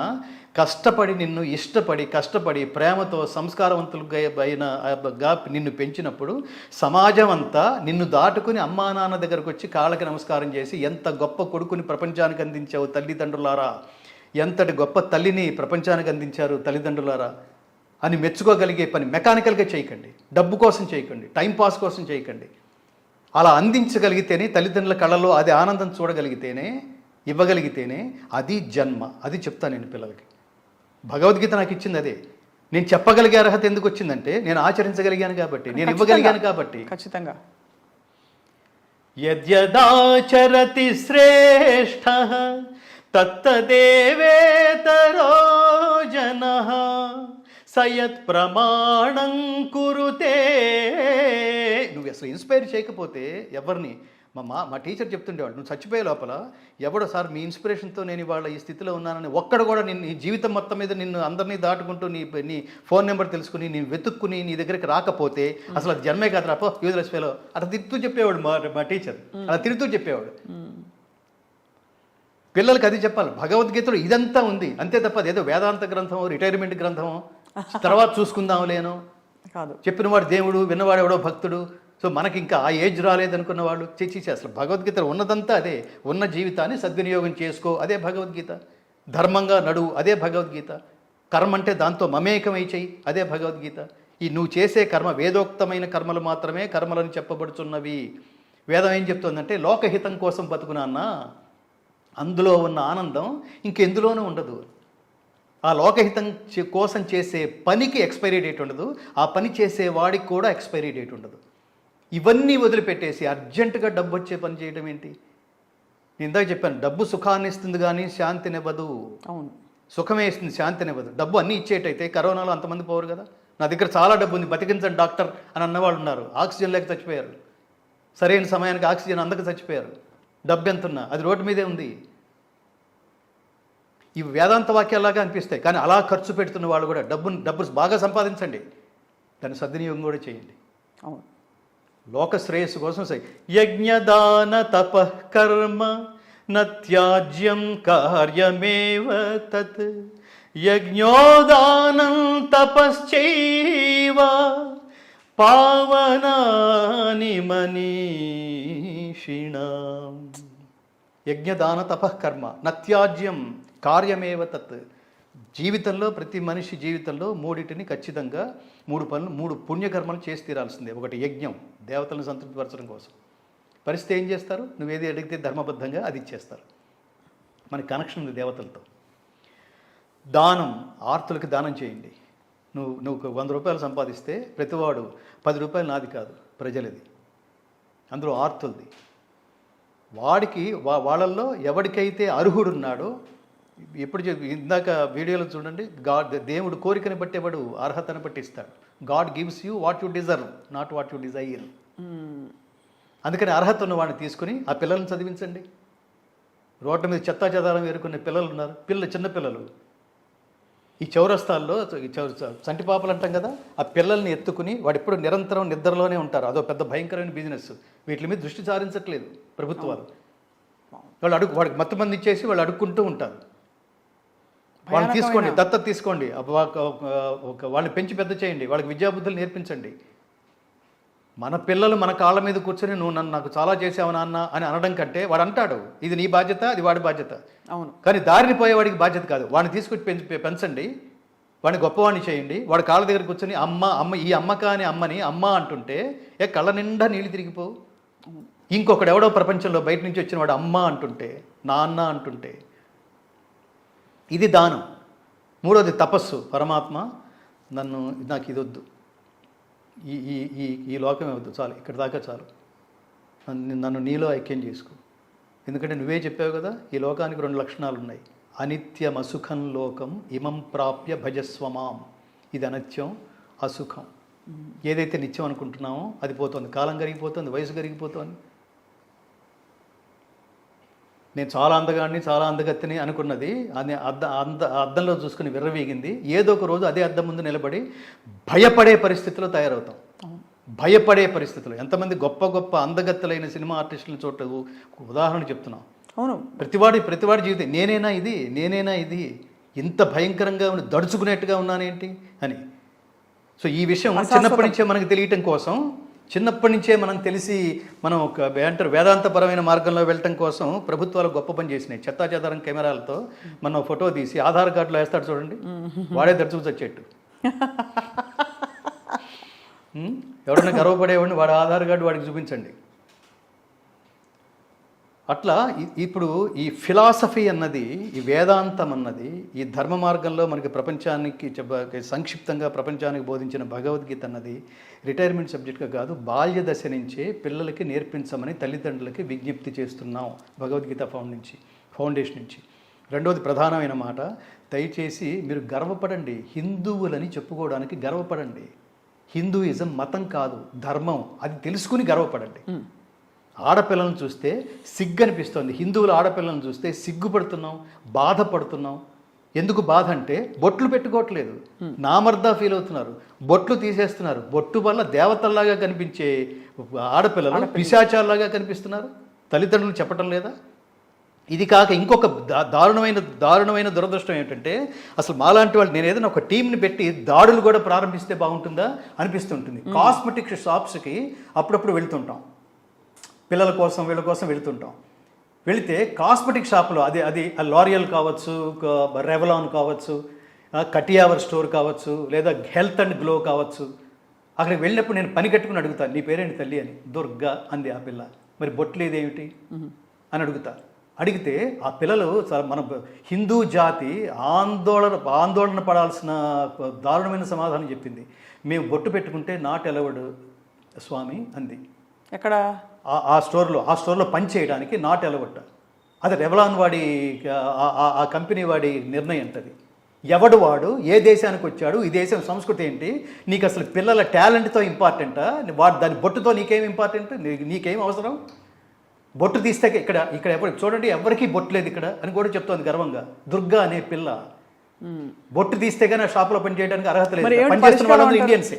ఏమిటి పరిష్కారం అంటారు? అంటే వాళ్ళు రాకూడదనా, లేక వచ్చినా ఇటువంటి ఆంక్షలు పెట్టే? కరెక్ట్. ఎవడెక్కడైనా గ్లోబలైజేషన్ పేరుతో వ్యాపారం అంటున్నాం కదా, ఎవరికి కావాల్సిన వాళ్ళకే ఉండే. నీకు మతంతో సంబంధం ఏంటి, మతాన్ని చెరిపేయటం ఏంటి, ధర్మాన్ని చెరిపేయటం ఏంటి, నీకు ఏం హక్కు ఉంది నీ మీద? లాగి దవడ మీద కొట్టద్దు. ఇప్పుడు ఎలాగైతే మీరు పాటలు కొన్ని పాడొద్దన్నారో, దుర్గా అక్కడ ఉద్యోగం చేయకూడదు, మానుకోవాలంటారు. అయితే పాపం వాళ్ళు ఇదంతా ఏంటంటే జీవితం ప్రారంభం నుంచి ఒక అవేర్నెస్ తెలిస్తే ఉంటే మీరు వెళ్ళి ఉద్యోగం పిల్లని మార్పించడం ద్వారా వాళ్ళని రోడ్డు మీదకి తీసుకొచ్చామని అపప్రద మన మీదకి వచ్చే పరిస్థితి ఉంటుంది. ఓకేనా? ఇప్పుడు మనం ఇన్స్పైర్ చేస్తే పిల్ల ఏమవుతుంది? మీరు చెప్పింది కరెక్టే, గంటలో నేను వాళ్ళు మార్చేయగలను. ఓకేనా? ఆ తర్వాత నేను వీళ్ళందరికీ ఉద్యోగాలు చూపించే పనిలో ఉండాలి నేను. అది కాదు, తల్లిదండ్రులు బాల్య దశ నుంచే ఉంటే అప్పుడు ఇలాంటి వాళ్ళందరూ తండాలుగా వెళ్ళి స్టోర్ వాడిని గట్టిగా మాట్లాడారనుకోండి, అలా ప్రతి స్టోర్లోని ఇలాగే మాట్లాడుతున్నారు అనుకోండి, రెవలాన్ వాడు మార్చుకుంటాడు. భారతదేశంలో ఏ స్టోర్లో ఏ హిందూ పిల్లని తీసుకున్నా వాళ్ళు బొట్టు పెట్టుకోకపోతే మేము ఇందులో జాయిన్ అవ్వం అంటున్నారు, సరే మనమే మార్చుకుందాం అనే స్థితికి హిందువులు తయారవ్వాలంటున్నా.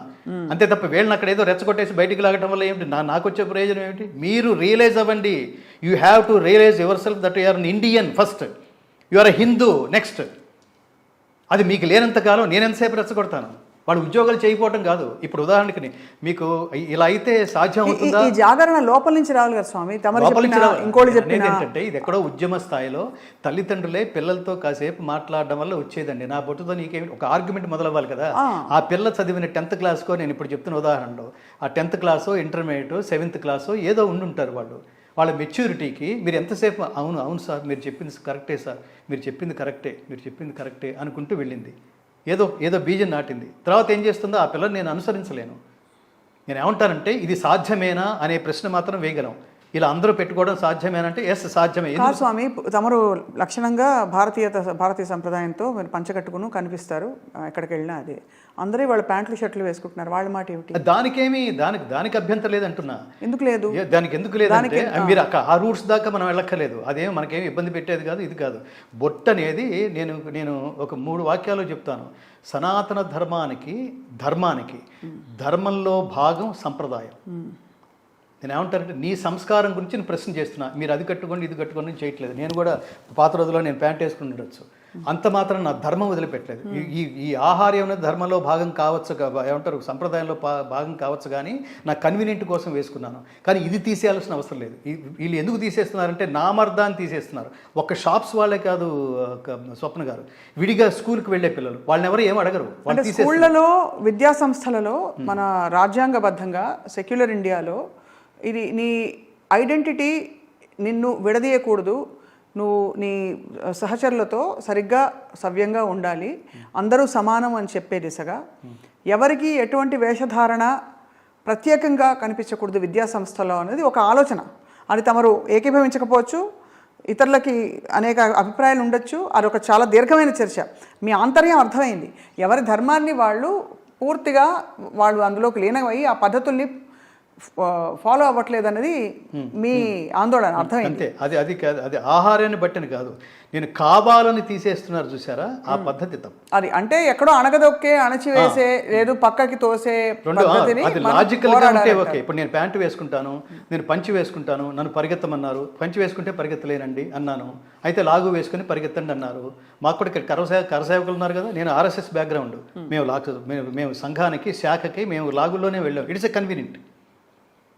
కొన్ని సందర్భాల్లో మేము చాలా టైట్ ప్యాంట్స్ వేసుకుని ఇవన్నీ కన్వీనియన్స్ వరకు మాత్రమే. కానీ అక్కడ ఏదైతే మాట్లాడుతున్నామో, అక్కడ ఏదైతే బోధిస్తోందో అది ఈ దేశానికి సంబంధించిన అస్తిత్వం, అది ధర్మం, అది వదులుకోవద్దు అంటున్నా. రెండోది ఏంటంటే అవతలవాడు బొట్టు తీసేయమంటున్నాడే ఇంటెన్షనల్గా, దాన్ని వ్యతిరేకించమంటున్నా. నేను అమెరికా వెళ్ళినప్పుడు ఒక ప్లేస్లో ఒక ఆయన పిలక పెట్టుకుని విభూది రేఖలు పెట్టుకుని 2 పిల్లలతో కూర్చున్నాడు. ఆ 2 పిల్లలు శాస్త్రీయం పాడుతున్నారు, స్పష్టమైన తెలుగులో మాట్లాడుతున్నారు. ఈయనకి చూసిన తర్వాత ఆ పిల్లలు వీళ్ళు ఎవరు అంటే మా పిల్లలు స్వామి అన్నాడు. మన దేశంలో పుట్టారా వీళ్ళు అన్న. లేదు, ఇక్కడ పుట్టిన వాళ్ళే. షాక్ అయ్యాను. మరి మీరేమిటి స్వామి, మీ ఆహారం ఏమిటి, మీరేం గుళ్ళో మీరు పూజారిగా చేస్తున్నారా, అర్చక స్వామిగా చేస్తున్నారా అంటే, లేదండి నేను సాఫ్ట్వేర్ ఇంజనీర్ అన్నాడు అతను. ఎట్లా మీరు ఆఫీస్లో మీ వాళ్ళందరూ చుట్టూతా చాలామంది ఉంటారు కదా, ఇతర దేశాల వాళ్ళు కూడా ఉంటారు, ముఖ్యంగా అమెరికన్స్ ఉంటారు, ఈ ఆహార్యాన్ని వాళ్ళు యాక్సెప్ట్ చేస్తున్నారా అంటే, ఎవరు కాదంటారు స్వామి, ఎవరు కాదంటలేదు. కాదంటే నేను జాబ్ మానేస్తాను, జాబ్ మారిపోతాను. అయినా నా టాలెంట్తో వాళ్ళకి సంబంధం కానీ నా ఆహార్యంతో వాళ్ళకి ఏం సంబంధం అని గట్టిగా చెప్పగలుగుతున్నాడు అతను. అంతటి గళవెత్తి అడిగే ఆ స్థితికి నేను కోరుకునేది ఏంటంటే, ఆ స్థితికి బిడ్డలను తీసుకొస్తే, ఇదే స్థితిలో ప్రభుత్వాలు కూడా ఉంటే, నువ్వు అందరినీ సెక్యులర్ అంటే అర్థం ఏంటి, నిన్ను నువ్వు నాశనం చేసుకుని ఇతరులను ఎత్తి మీద ఎక్కించుకోమని కాదు కదా, అధిక ప్రాధాన్యత ఇవ్వమని కాదు కదా. నీ తల్లి ఈవిడ నా తల్లి అని చెప్పుకుంటూనే అందరి తల్లుల్ని నేను గౌరవిస్తానని చెప్పుకోవడం కదా సెక్యులర్ అంటే. మరి అప్పుడు ఆ కోణంతో చూస్తే హిందువులకి పట్టిన దారుణమైన జబ్బు సెక్యులర్ అని అనిపిస్తోంది. ఎందుకంటే వీళ్ళు దాన్ని పాటించట్లేదు, మిగతావి ఎత్తినేసుకుంటున్నారు. నేను ఇంకోటి గమనించింది, ప్రభుత్వాల్లో ఇతర శాఖలు ప్రభుత్వ శాఖల్లో పనిచేసే ఇతర మతాల వాళ్ళు వాళ్ళ ఆచార వ్యవహారాలని వాళ్ళ మతస్థులకి అండర్ కరెంట్గా వాడు ఎంత అనుకున్నాడు, నాకు తోచిన ఇంత సహాయం చేస్తాను, నేను సపోర్ట్ చేస్తాను అని అనుకుంటూ చేస్తున్నారు. హిందూ ధర్మానికి సంబంధించిన వాళ్ళు మన శాఖల్లో ప్రభుత్వ శాఖల్లో పనిచేసేవాళ్ళు హిందువులు ఎవరికన్నా చేస్తే ఏమన్నా అనుకుంటారేమో అనుకుని ఎవడు చేయట్లేదు. అది నేను పర్టికులర్గా ఫేస్ చేశాను. మా భగవద్గీతకి ప్రభుత్వం నుంచి ₹1 సహాయం అందలేదు తల్లి. ఎస్, ఈయన నాకు బాగా తెలిసిన ఐఏఎస్ ఆఫీసర్, ఈ నలుగురు చాలు భగవద్గీతను ముందుకు తీసుకెళ్ళిపోవటానికి అని అనుకుంటే ఆ నలుగురు చేయలేదు. ఈ నలుగురు చేయగలిగే సోర్సెస్ కూడా ఉన్నాయి, వాటి నుంచి కూడా చేయలేదు.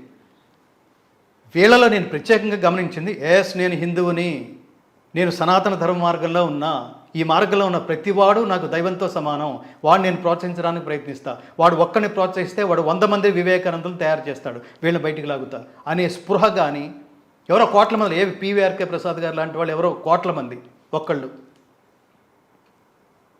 నేను మొన్నెక్కడో ఆవేదన కూడా తెలియజేశాను. భగవద్గీత ఫౌండేషన్కి FCRA స్టేటస్, ఈ ఫౌండేషన్ రిజిస్టర్ చేయడానికి ఆ ప్రభుత్వ శాఖలోకి వెళ్తే లంచం అడిగారు.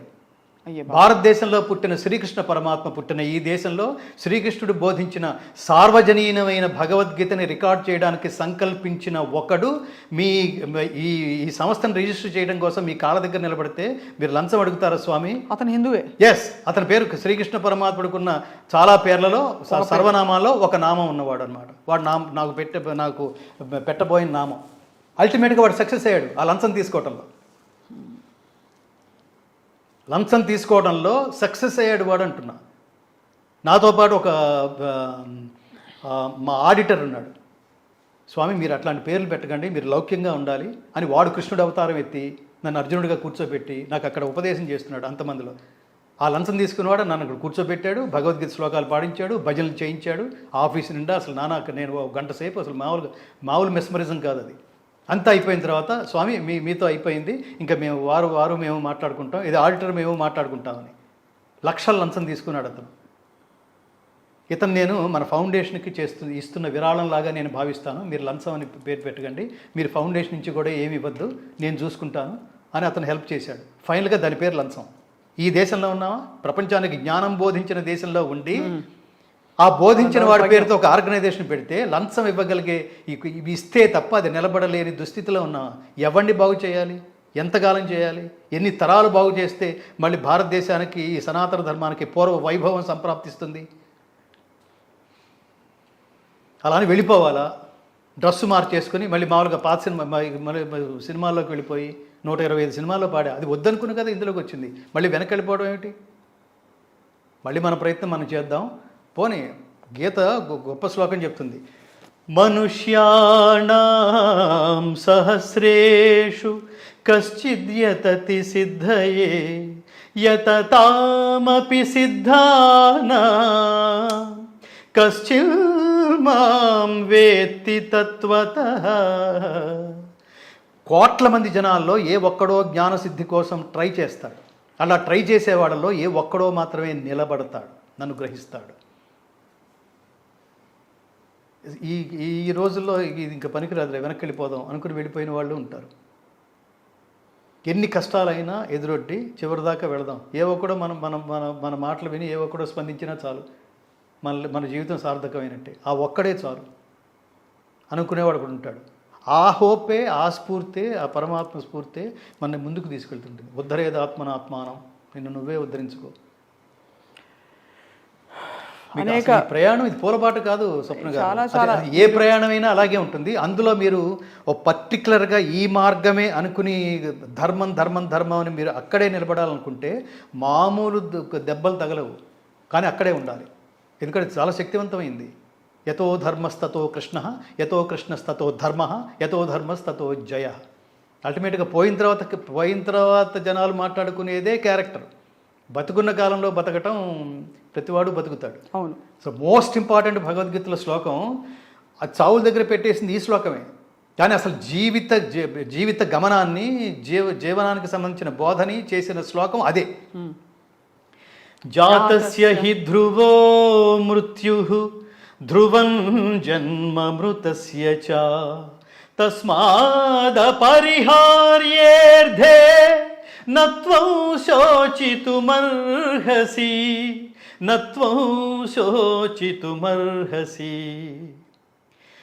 నైనం ఛిందంతి శస్త్రాణి నైనం దహతి పావకః నచైనం క్లేదయంత్యాపః నశోషయతి మారుతః, నశోషయతి మారుతః. పుట్టిన వానికి మరణం తప్పదు. ఎంత కన్ఫర్మ్డ్గా చెప్తున్నాడు. నువ్వేంటి చాలా కాలం ఉందాం అనుకుంటున్నావా? పోతావు.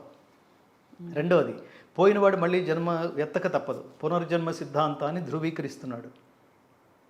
మళ్ళీ జన్మ లేదు, ఈ జన్మలోనే నువ్వు ఏడ్చినా నవ్వినా ఇదే జన్మ, అందుకని ఎంజాయ్ అనే వాళ్ళ లాగి లంపకాయ కొట్టేందుకు గొప్ప ఆధారం ఈ శ్లోకం. చెప్పినవాడు పరమాత్మ, మనిషి కాదు. పుట్టిన వానికి మరణము తప్పదు, మరణించిన వానికి జన్మము తప్పదు. అనివార్యముగు ఈ విషయమును గూర్చి, అనివార్యం అంటే పుట్టడం నీ చేతిలో లేదు, చావడం నీ చేతిలో లేదు, ఎప్పుడు పుట్టాలో నీ చేతిలో లేదు, ఎప్పుడు పోవాలో నీ చేతిలో లేదు. కానీ నీ చేతిలో ఒకటి ఉంది, అదేంటంటే చావు పుట్టుకల మధ్యలో జీవిత ప్రయాణం. అది నీ చేతిలో ఉంది, తగలెట్టుకోకు, అద్భుతంగా సాధించు దాన్ని. ఆ ప్రయాణానికి తోడయ్యేదే జీవనగీత. అది చాలా గొప్ప మాట. ఆ ప్రయాణానికి తోడైతే దీన్ని మరణగీత చేయకండి, ఇది జీవనగీత. తల్లులారా మీకు నమస్కారం చేసి చెప్తున్నాను. తండ్రి పాలన, తల్లి లాలన, భాష దగ్గర నుంచి, జ్ఞానం దగ్గర నుంచి, సంస్కారం దగ్గర నుంచి, స్పర్శ దగ్గర నుంచి, ప్రపంచాన్ని చూపించడం దగ్గర నుంచి అన్నీ తల్లే చేస్తుంది. పిల్లవాడు చెడిపోతే మరి ఎంత ప్రయత్నించినా బాగుపడకపోతే ఆ తర్వాత వాడి కర్మ. కానీ పిల్ల చెడిపోతే, పిల్లవాడు బాగుపడితే తల్లిని అంటారు. ఎందుకంటారంటే వాడి కనుసన్నల్లోనే, ఆవిడ కనుసన్నల్లోనే వీడు పెరుగుతాడు. నువ్వేం చెప్పలేదా చిన్నప్పుడు అంటారు. అందుకని బాల్య దశ నుంచే వాడికి ఆ వైబ్రేషన్స్, ఆ శబ్ద తరంగాలు. తస్మాత్వముత్తిష్ట యశోలభస్వ మీరు చెప్తున్నప్పుడు ఆ ఉచ్చారణ చూడండి, అది ఎంత ఎంత ఎంత ఎంత మహాత్మా గాంధీ అనేక సందర్భాల్లో భగవద్గీత చదవండి, భగవద్గీత చదువుకోవాలనుకునేవాళ్ళు నా కోసం సంస్కృతం నేర్చుకోండి. ఇప్పుడు ఆయన 2 హోంవర్క్లు పెట్టాడు మనకి. సంస్కృతం నేర్చుకోమన్నాడు, భగవద్గీత తెలుసుకోమన్నాడు. భగవద్గీత తెలుసుకుంటే ఆత్మహత్యలు ఉండవు. భగవద్గీత నేర్చుకుంటే స్వార్థరహిత ఉత్తమ సమాజ నిర్మాణం సాగించవచ్చు. భగవద్గీత తెలుసుకుంటే లైఫ్లో క్లారిటీ వస్తుంది. భగవద్గీత చదువుకుంటే జీవితం విలువ ఏమిటో తెలుస్తుంది. భగవద్గీత నేర్చుకుంటే ఎలా పడితే అలా బతకం. చాలా గొప్ప మాట, చాలా విలువైన ఈ సంపదని శాశ్వతంగా మిగిలిపోవడానికి ఏ పని చేస్తే చిన్నప్పటి నుంచే. మీరు ఇందాక క్లారిటీ అన్నారు చూడండి, నాకు బాగా నచ్చేసిన పదం. సేనయోరో భయోరో మధ్యే రథం స్థాపయమేచ్యుత. క్లారిటీ ఉన్నవాడు, పిచ్చ క్లారిటీ ఉన్నవాడు అర్జునుడు. అందుకని అర్జునుడు ఎంచుకుంది. అర్జునుడుకున్న క్లారిటీ ఏంటంటే, ఇప్పుడు మనం యుద్ధం చేయబోతున్నాం కదా, యుద్ధం నేను ఎవరెవరితో యుద్ధం చేయాలో నేను గమనించేంత దగ్గరగా ఇరు సేనల మధ్యలో మన రథాన్ని నిలబెట్టు కృష్ణ అని అడిగాడు అతను. దూరం నుంచి స్టార్ట్ అంటలేదు, దగ్గరికి వెళ్ళి చూస్తాడనమాట. ఇప్పుడు ప్లాన్ చేసుకుంటాడనమాట. అది క్లారిటీ. ప్రతివాడికి జీవితంలో ఆ స్పష్టత ఉండాలి. నేను దేనికి పనికొస్తాను, దేని మీద సాధన చేస్తే నేను అత్యున్నతుడు అవుతాను, ఎందులో సాధన చేస్తే 10 మందికి స్ఫూర్తిదాయకమైన వాడిని అవుతాను. ఇన్స్పిరేషన్ చిన్న మాటలు కాదు స్వప్న గారు, ఇది అవును. దేని మీద నేను కాన్సన్ట్రేట్ చేస్తే మెకానికల్ లైఫ్ కాదు, ప్రపంచాన్ని నేను ఇప్పుడు లేటెస్ట్ భాషలో చెప్పాలంటే టెస్లా ఓనర్ ఎవడు, అతను ఎలాన్ మస్క్. అతని థాట్స్ ఏంటి? టెక్నాలజీ చరిత్ర మార్చేస్తున్నాడు అతను. అలాగే ఐఫోన్ కనిపెట్టిన వాడు ఏమిటి అంటే వీళ్ళ స్థాయిల్ని చూసుకుంటే ఏది మెటీరియలిస్టిక్ లైఫ్ వరకు మాత్రమే ఉంటుంది, ఏది తదనంతరం కూడా శాశ్వతంగా ఉంటుంది. అట్లా తదనంతరం కూడా శాశ్వతంగా ఉండే అత్యద్భుతమైన ప్రయోగాలు చేసి ప్రపంచానికి అందించి మంత్రశక్తులను కూడా ప్రపంచానికి అందించిన మహర్షులు, మహనీయులు కేవలం భారతదేశంలోనే పుట్టారు. మిగతా ప్రపంచం అంతా మెటీరియలిస్టిక్ లైఫ్ చుట్టూ తిరుగుతుంటుంది.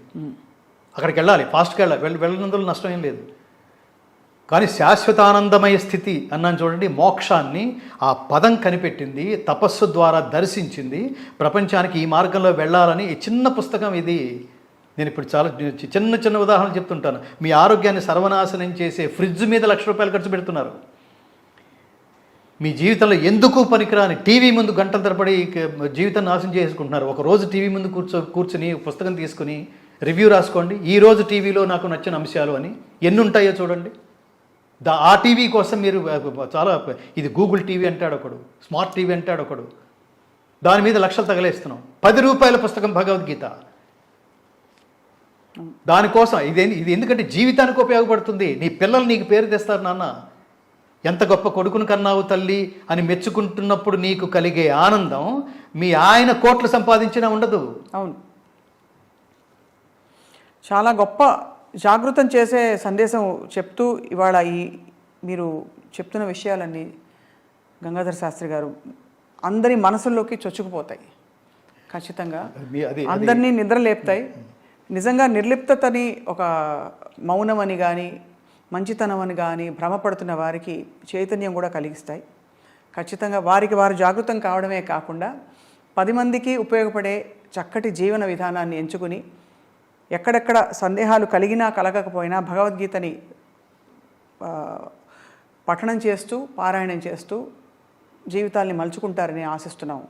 చాలా నేను మీకు కూడా కాంప్లిమెంట్ ఇస్తాను. కారణం ఏంటంటే కొంతమంది ముందు కూర్చున్నప్పుడు మాత్రమే ఏమంటారు ఆత్మార్పణ అంటాను చూడండి, పరమాత్మకి మనం ఆత్మనివేదన అంటాను చూడండి. కొంతమంది ముందు కూర్చున్నప్పుడు మాత్రమే మనకి మాట్లాడాలనే ఈ పర్టికులర్గా ఈ విషయాలు చెప్పాలనే ఇన్స్పిరేషన్ కలుగుతుంది. కొంతమంది సంస్కారవంతులైన ఏమంటారు వ్యాఖ్యాతృల ముందు కూర్చున్నప్పుడు మాత్రమే. దేవుడు మీకు అది పుష్కలంగా ఇచ్చాడు. నేను మీ జీవితాన్ని కూడా అద్భుతంగా ప్రజలకు అంకితం అయ్యే మార్గంలో పరమాత్ముడు మిమ్మల్ని పరిపూర్ణంగా ఆశీర్వదించాలని మీకు అన్నీ ఇచ్చాడు. ఎంటర్టైన్మెంట్, ఎన్లైటైన్మెంట్ అన్నీ ఇచ్చారు బంగారు తల్లిలాగా. సో దాన్ని ప్రపంచానికి మనం ఉన్నంతకాలం అంతే. మన ఇద్దరం సహాధ్యాయులమే. మీరు జర్నలిస్టే, మీరు గాయనే, నేను జర్నలిస్టే, నేను గాయకుడినే. మీరు ఈ మార్గంలో ఉన్నారు, ఈ మార్గంలో మీరు చేసే సేవ చేస్తున్నారు. ఈ సేవ అవుట్పుట్ నేను ఇది చాలదు అనిపిస్తుంది నాకు. ఇంకేదో చేయాలి, ఇంకా మోర్ దాన్ ఏదో చేయాలి మీరు లోకానికి. ఎందుకంటే అందరి జీవితాలు కాదు, మీరు ఉద్యోగంలాగా చేయట్లేదు. నేను చాలా కాలం దశాబ్దాల నుంచి చూస్తున్నాను మిమ్మల్ని ఆన్ స్క్రీన్.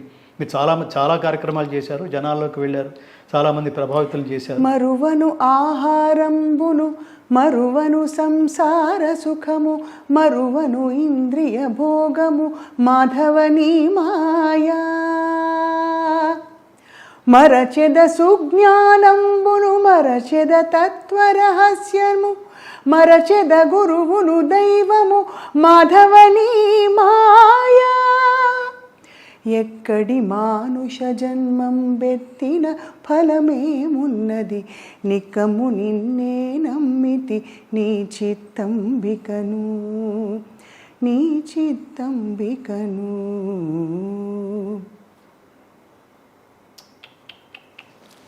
అన్నమయ్య కీర్తనలే నాకు ఇంకా ఎంత జాగృతం చేస్తాయో లోపల మనసులో, నేను మాటల్లో చెప్పలేను. మీరు గాయనండి, గుర్తుపెట్టుకోండి. దైవాంశ లేకపోతే నేను ఎప్పుడు చెప్తుంటాను, గంధర్వాంశ లేకపోతే గాయకుడు కాలేడు, దైవాంశ లేకపోతే వాడు అందగాడు కాలేడు, అన్నదానం చేయలేడు, విష్ణువంశ లేకపోతే వాడు ప్రభువు కాలేడు.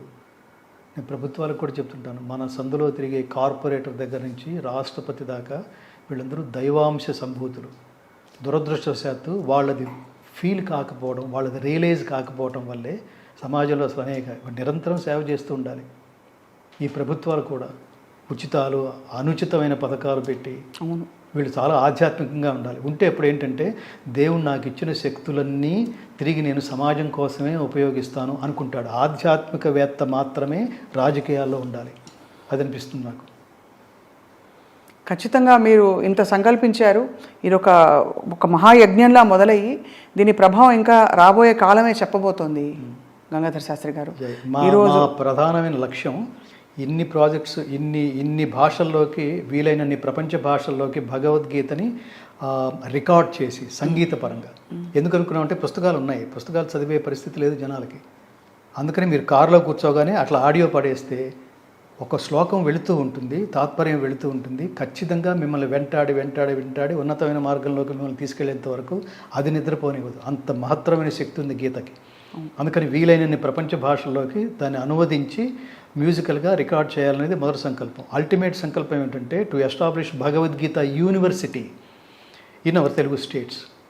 ఏ ప్రభుత్వం దానికి సంకల్పించి స్థలం ఇస్తుందో, ఎంతమంది మహానుభావులు ఈ యజ్ఞంలో పాల్గొంటారో దాన్ని బట్టి మన అంతిమ ధ్యేయం భగవద్గీత తెలుగునాట భగవద్గీత యూనివర్సిటీ స్థాపనే. తద్వారా దాన్ని మేము గుడి బడి అంటున్నాం. ప్రపంచానికి జ్ఞానం బోధించిన శ్రీకృష్ణ పరమాత్మకి గుడి, ఆయన బోధించిన జ్ఞాన సందేశమైన భగవద్గీతకి బడి. ఈ రెండు కాంపౌండ్లో ఉండాలి. విశేషమైన ఆధ్యాత్మిక కేంద్రంగా దాన్ని తీర్చిదిద్దాలనేది సంకల్పం. ఎందుకంటే ప్రపంచంలో ఏ గుళ్ళో చూసినా అక్కడికి వెళ్ళి మనం నేర్చుకొచ్చేది ఏమీ కనపట్టలేదు. తీర్థం తీసుకుంటున్నాం, ప్రసాదం తీసుకుని వస్తున్నాం తప్ప ఒక్క శ్లోకం, ఒక్క మంత్రం మనం తెలుసుకోవటం లేదు. ఇది నాకు అసలు తొలిచేస్తున్న విషయం. తిరుమల వెళ్ళాం, ఆ స్వామివారిని మీరు ఏం ప్రార్థించారు అని అడిగితే అసలు ఒక్క శ్లోకం చెప్పలేడు, నేర్పట్లేదు. శ్రీయకాంతాయ కళ్యాణ నిధయేర్ధినాం శ్రీ వెంకట నివాసాయ. నేను ఎవ్రీ వీక్ తిరుమల వెళ్తానండి, ఎవ్రీ మంత్ వెళ్తానండి, నాకు మినిస్టర్ తెలుసండి, నేను ఎల్వల్లో వెళ్తానండి తప్ప అస్సలు భగవద్గీతలో ఒక శ్లోకం. ఇంకా నేను కొటేషన్ లాగా చెప్తాను, తెలుగు వాళ్ళలో తెలుగువాడిగా పుట్టినందుకు పోతన పద్యం, భారతీయుడిగా పుట్టినందుకు భగవద్గీత శ్లోకం నేర్చుకోకపోతే నీ అస్తిత్వానికి అర్థం లేదు అని చెప్తుంటారు. మిగతావన్నీ చదువు, ఎవరు చదవద్దన్నారు? ప్రపంచం అంతా తిరిగి ఎవరు వద్దన్నారు? నీ దేశం వైభవం, నీ దేశం గొప్పతనం తెలుసుకోకపోతే అంతే. ఇది ఈ వాహిని అది కొనసాగుతుంది. బట్ ఇంత విశేషమైన ఏమంటారు ఈ సంవాదాన్ని, ప్రశ్నోత్తరాయణాన్ని, ఇంత భాగ్యాన్ని నాకు కలగజేసినందుకు ఐ డ్రీమ్ వారికి కూడా నేను, వాసుదేవరెడ్డి గారు కూడా, ఆయన పేరే వాసుదేవుడు, వారు నాకు అంటే ఈ ఐ డ్రీమ్ పెట్టక ముందు నుంచి, అలాగే వారు రాజకీయాల్లోకి రాకముందు నుంచి, అప్పట్లో ఏమిటంటే ఈ సీడీస్ ఉండేవి, సినిమాలకు సంబంధించిన తెలుసుగా. ఆ తొలి రోజుల నుంచి కూడా అతను నాకు చాలా మంచి మిత్రుడు. సో ఆయన బాగుండాలి, ఆయన వ్యవస్థ బాగుండాలి, వ్యవస్థలకు మీలాంటి బంగారు తల్లు దీన్ని ఇంకా ఉద్ధృతితో ఇంకా చాలా చాలా ముందుకు తీసుకెళ్ళాలి. ఇవన్నీ అల్టిమేట్గా ఏంటంటే సమాజ శ్రేయస్సుకు ఉపయోగపడాలి. ఇది నేను కోరుకుంటున్నాను. తప్పకుండా. జయ శ్రీకృష్ణ. సర్వే జనా సుఖినో భవంతు, సర్వే సంతు నిరామయాః, సర్వే భద్రాణి పశ్యంతు, మా కశ్చిత్ దుఃఖ భాగ్ భవేత్. ఓం శాంతి శాంతి శాంతి. జై శ్రీకృష్ణ.